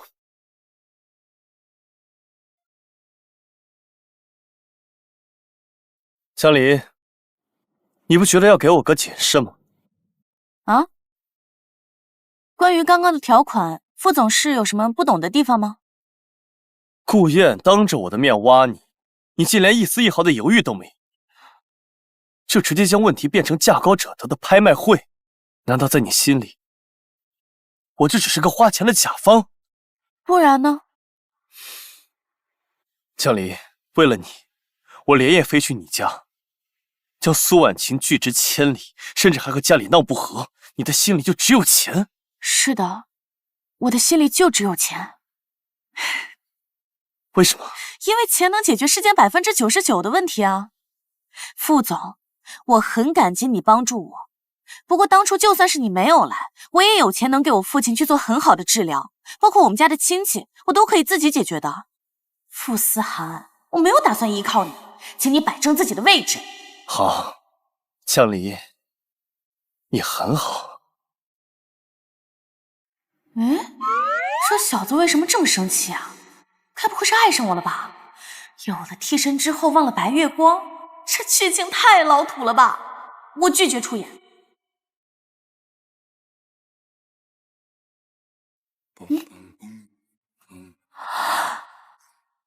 有了。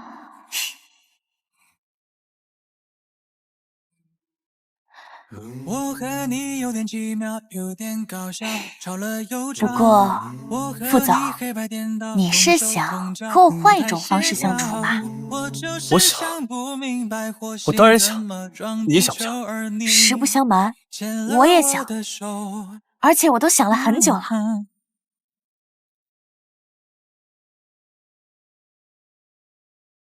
你的心意是什么？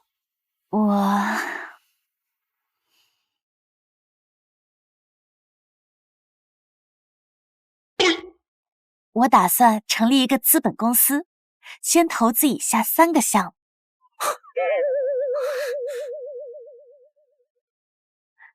所以搞了半天，你还是在跟我聊生意。副总，我了解傅氏的股权结构，虽然说您是公司总裁，但是您手里只有20%的股份，由傅家族老组成的董事会随时都可以将您罢免了。所以你就是在嘲笑我，嘲笑我人前风光，实际上是家族的傀儡。No， 我是在给您提供出路。副总，你可以个人出资5亿到我的项目，我给你黎明资本5%的股份，未来我们一起赚钱。5亿，5%。江离，你没发烧吧？做什么白日梦？副总，请你相信我，只要你愿意投资我的公司，我可以在1个月内取得惊动市场的成绩。原文中记载，这3个项目是目前全球范围内投资回报率最高的，我必须马上入局。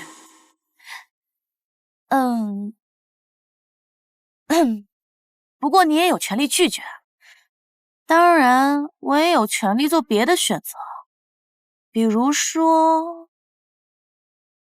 不行，副总，你不能选别人，你只能选我。那不一定，谁给钱我选谁。我给，我给，但我有一个条件，你只要我的钱，不要顾燕的钱。按照你的股份份额，你没有权利干预我的决策。小李，小李，小顾总，关于傅氏和顾氏的合作，我这里有更好的想法。哦，傅女士什么时候开始参与傅氏的管理？哎，那不还得靠小顾总您搭把手吗？我知道傅氏和顾氏的合作对于两家来说都很重要，但是这个合同，小顾总您能不能先别和我侄子签，缓一缓，和我签？听明白了，傅女士是想借着这个合同压傅思涵一头。放心吧，只要合同落定啊，我不会亏待你的。我拒绝。为什么？你和傅思涵这些年一直不对付，为何不与我联手？我是挺讨厌傅思涵的，但谁让江离选了他呢？就是因为江离那个没有文化的小丫头片子，你就放弃与我合作？傅女士，请注意你的言辞，顺便奉劝你一句，不要和江离作对，不然你会死得很惨。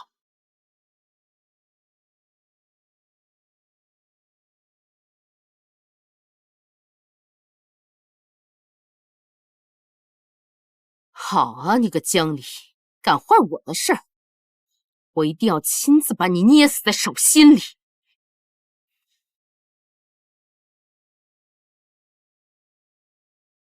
喂，江离的家人是在傅氏医院治疗吗？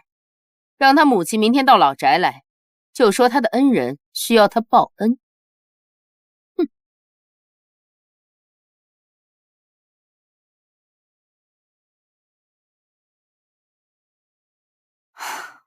我正要找你呢，给你看看财报。我已经在新闻上看过了，黎明资本刚刚问世，就一路攀登，成为国内投资公司的龙头。恭喜你！这才刚刚开始呢。你找我什么事儿啊？今天晚上你能不能陪我参加傅氏家宴？他们一直逼我联姻，我想告诉他们，我一直喜欢的是……别说了，我不想听。为什么？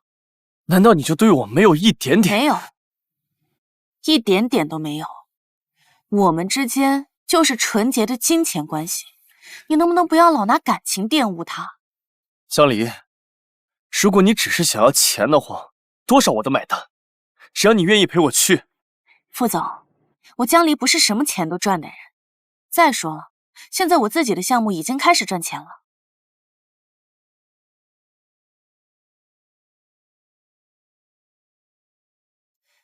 爸，黎黎啊，1个月前傅家来人把你妈妈接走了，现在都没把人送回来，你妈妈的电话也打不通，是不是出事了？好，行，爸，我知道了，你不用担心，我一定把妈平安带回来。傅氏派人把我妈接走了。我不知道这件事情，你先别急，我马上让周岩去了解情况。行了，不必了，我知道这事跟你没有关系。根据原文人设，眼前这位霸总可以疯，可以狠，但不会卑鄙。有时候我真觉得，你是这个世界上最了解我的人。晚宴是吧？我去。你还是别去了，他们把阿姨带走了，说不定再给你设局。你觉得我会怕吗？不管是什么牛鬼蛇神，只要敢舞到我江离面前，我就要让他跪下。纵有千军万马，我江离一人破之。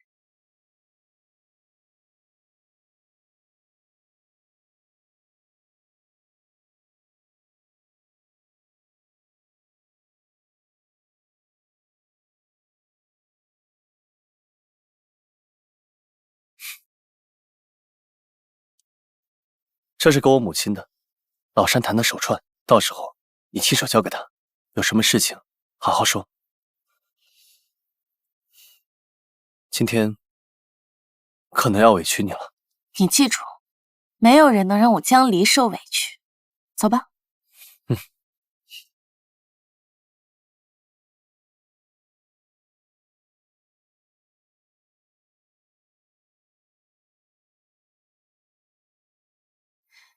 傅先生，傅太太，初次见面，一点心意。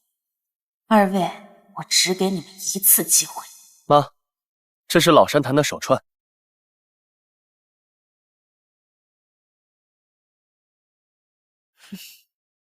哎，这可怎么办呢？江小姐，还不快把你送给夫人的礼物捡起来！这么爱捡，你怎么不捡？哼，没关系，这样次等的珠子本来也配不上。老东西，你完了！穿成这样就来了，也不怕人笑话。这俩老不死的，夫唱妇随，还真是婊子配狗。爸，江离是客人。哎，这里跟袁叔有点不一样嘛，他居然想护着我，可惜护不住，也没必要。我的仇习惯自己报。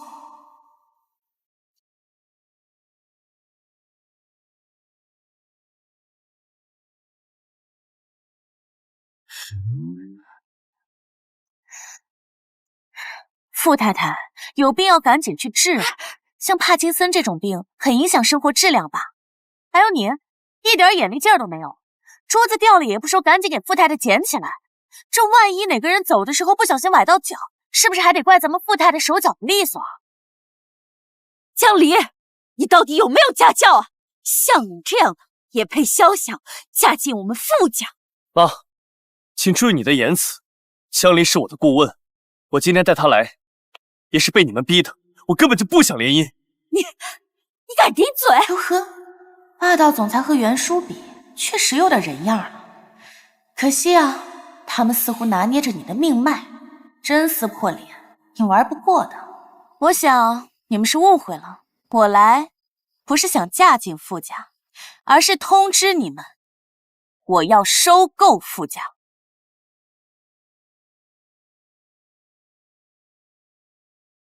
你算个什么东西，还配说这种大话？我算个什么东西，还轮不到你来问。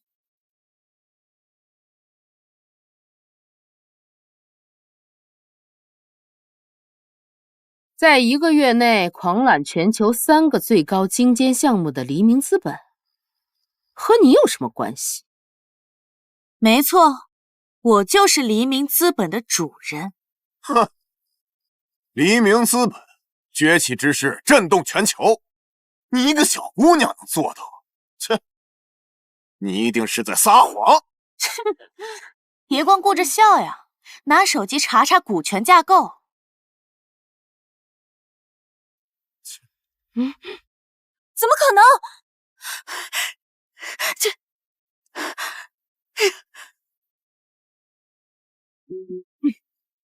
傅思涵，是不是你？是不是你吞食傅家财产，暗中帮助这个小贱人？他不过一个乡巴佬，到底有什么值得你喜欢？还有，他那个农村出身的老妈，只配给咱们提鞋。你自甘下贱，根本就不配当傅氏总裁。做到这个时候，你还一心想要将我赶出傅氏？我妈呢？你们把我妈怎么样了？我告诉你，你们这是非法囚禁，我可以告你们！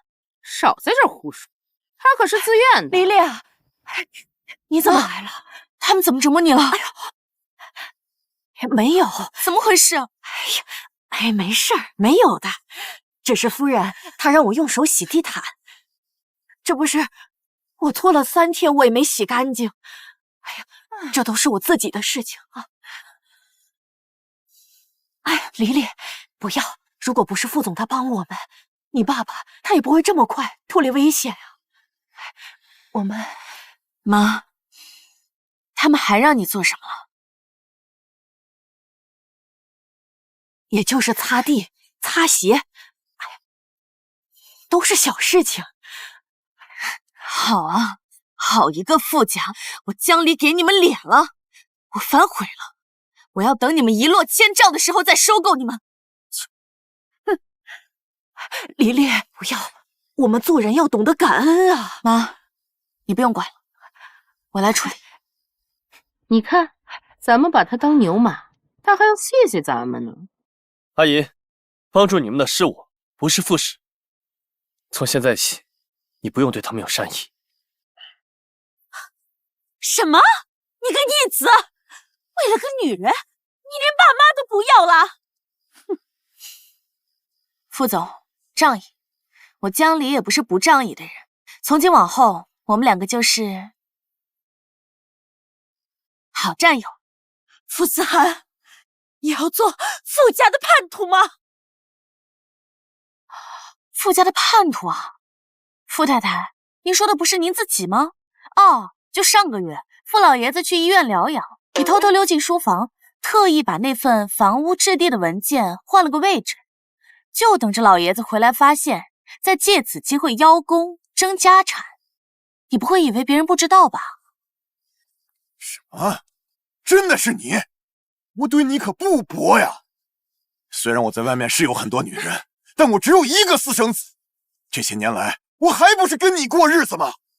你居然连我都算计！不是这样的，我怎么可能是那种女人呢？江离，你胡说什么呢？我胡说？我是一名律师，我比谁都明白说话要讲究法律效。你有没有做？找一个监控专家过来把监控修一修，不就知道了吗？我马上派人调查。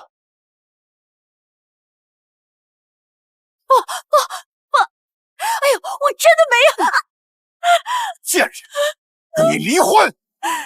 这些都是原书里的情节，只不过是在后期才会逐一被发现并引爆。但这又有什么所谓呢？姐不开心，全世界都要跟着颤抖。哎呀，大哥，这外星人呐，就是靠不住，儿子呢会背叛你，老婆也搞小动作，还是咱自家人靠谱。你把傅思涵和大嫂的股份全要回来给我，等我当上了傅氏总裁，那一定会念着大哥你的好的。就你还傅氏集团总裁，你不把傅氏集团掏空都算好的了。你别胡说八道！我妈这么多年为傅氏呕心沥血，她出去应酬都得了胃溃疡。哦，应酬是去金尊吗？他怎么会知道？哎呀，你们都还不知道呢。咱们这位为傅氏集团呕心沥血的傅婉君女士，还有她这位刁蛮无理的女儿，去金尊一晚上可是点了整整7个男模啊，7个！你瞎说！你忘记了？你点的阿哲还让人家一口一口喂你酒。你妈更厉害，玩骰子输了，坐到人家腿上让人家唱情歌给她听。完事之后还不忘让服务员把账记到傅氏集团旗下。你们两个还真是没下限啊！一把年纪了，还玩得这么花。平时装出一副名门淑女的样子，没想到背地里是这种货色。你个小浪蹄子，从哪里听来的胡话？从哪儿听来的？要想人不知，除非己莫为。你们真以为知道你们那点龌龊事的人，真的能守口如瓶吗？是你，是你对吧？我知道你是金尊的常客，之前你包了好几个头牌，在海南岛度假，我可是有照片的。你也是怎么知道的？我还知道啊，你之前说去国外进修管理学，有3个男模陪伴着您呢。哦，你说的是他去美国生孩子那次吧？你又是怎么知道的？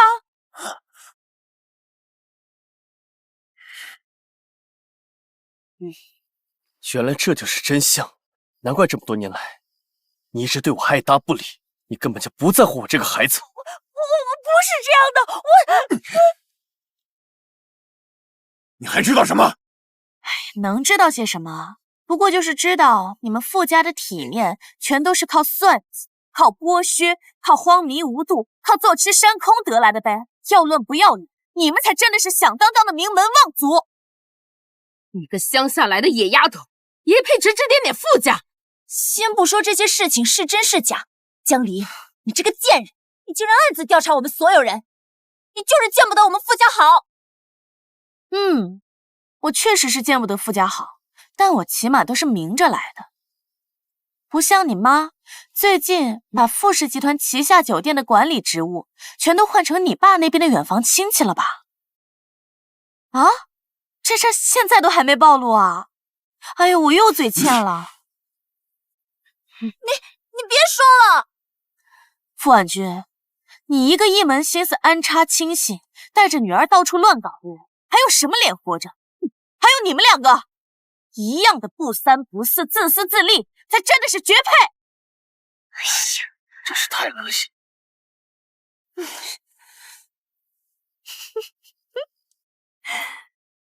笑啊！你们怎么不笑了？是天生不爱笑吗？哼，真是一群废物，没一个能打的。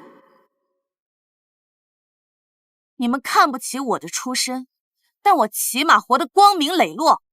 我不会算计老人的财产，不会搞裙带关系，更不会偷偷摸摸去那种地方花钱找乐子。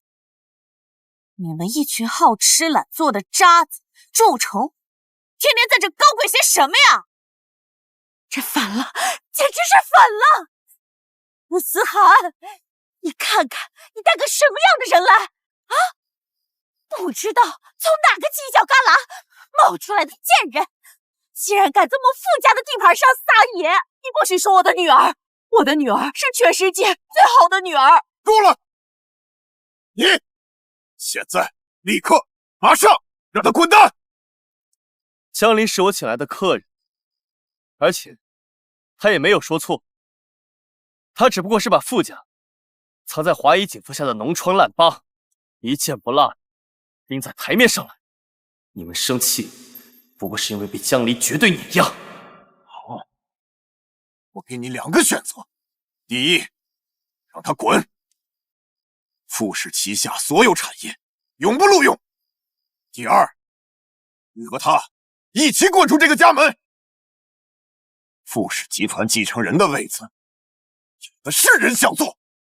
阿涵，你难道就为了这么一个女人，连爸妈都不要了吗？今天你要是敢护着她，我就死在你面前！傅总，不必为难，这事儿简单。想解雇我也可以，按照我们签的合同，给我付3倍违约金就可以。多少钱？傅总，也就3600万。啊！你抢钱呢？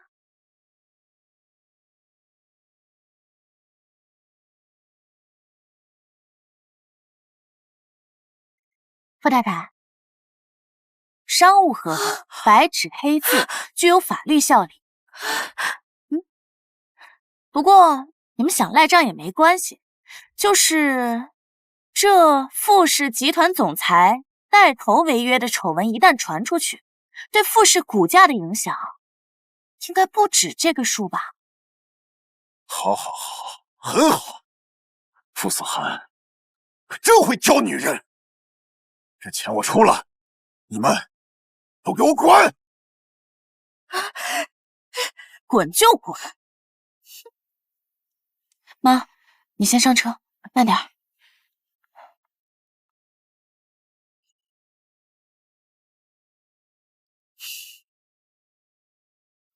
江离，我们还会再见面吗？当然，你还是我公司的小股东呢。你不是想收购傅氏集团吗？我的20%可以先卖给你。我有预感，现在是股价最高的时刻。你很聪明。别难过，等我彻底收购了傅氏，还请你当总裁。我们之间真的没别的可能了吗？傅思涵，我以前一直觉得你是一个无药可救的蠢货，现在看来是我错了。在这样的家庭里长大，你还能勉强维持人样，你辛苦了。你一直引以为傲的权利，不过是他们暂时借给你的玩具，你的宝座连你最想护住的人都护不住，你比我更辛苦。能不能不走？陪陪我。人生此去山高水阔，生活不止情情爱爱。希望我们有缘再见，是在顶峰相见。走了。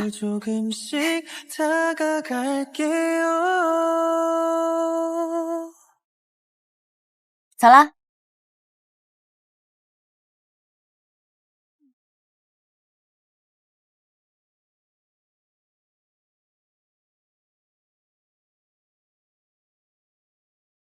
江总，我们公司已经成为全球最大的投资公司。另外，昨天下午我们已经以3000万的价格完成对富士集团的收购。最后，国际新锐医疗公司思明集团的总裁已经到了，在等您谈合作。3000万，傅家没有异议？他们正忙着内斗，无暇管别的事情。而且，自从2年前傅思涵离开傅氏后，傅氏的情况便一落千丈。现在卖股权换点钱也是天大的好事。自作自受。对了，思明资本的总裁在哪里？他能在2年的时间把公司做到全球顶尖，是个人物。哎，他就在那儿。江小姐。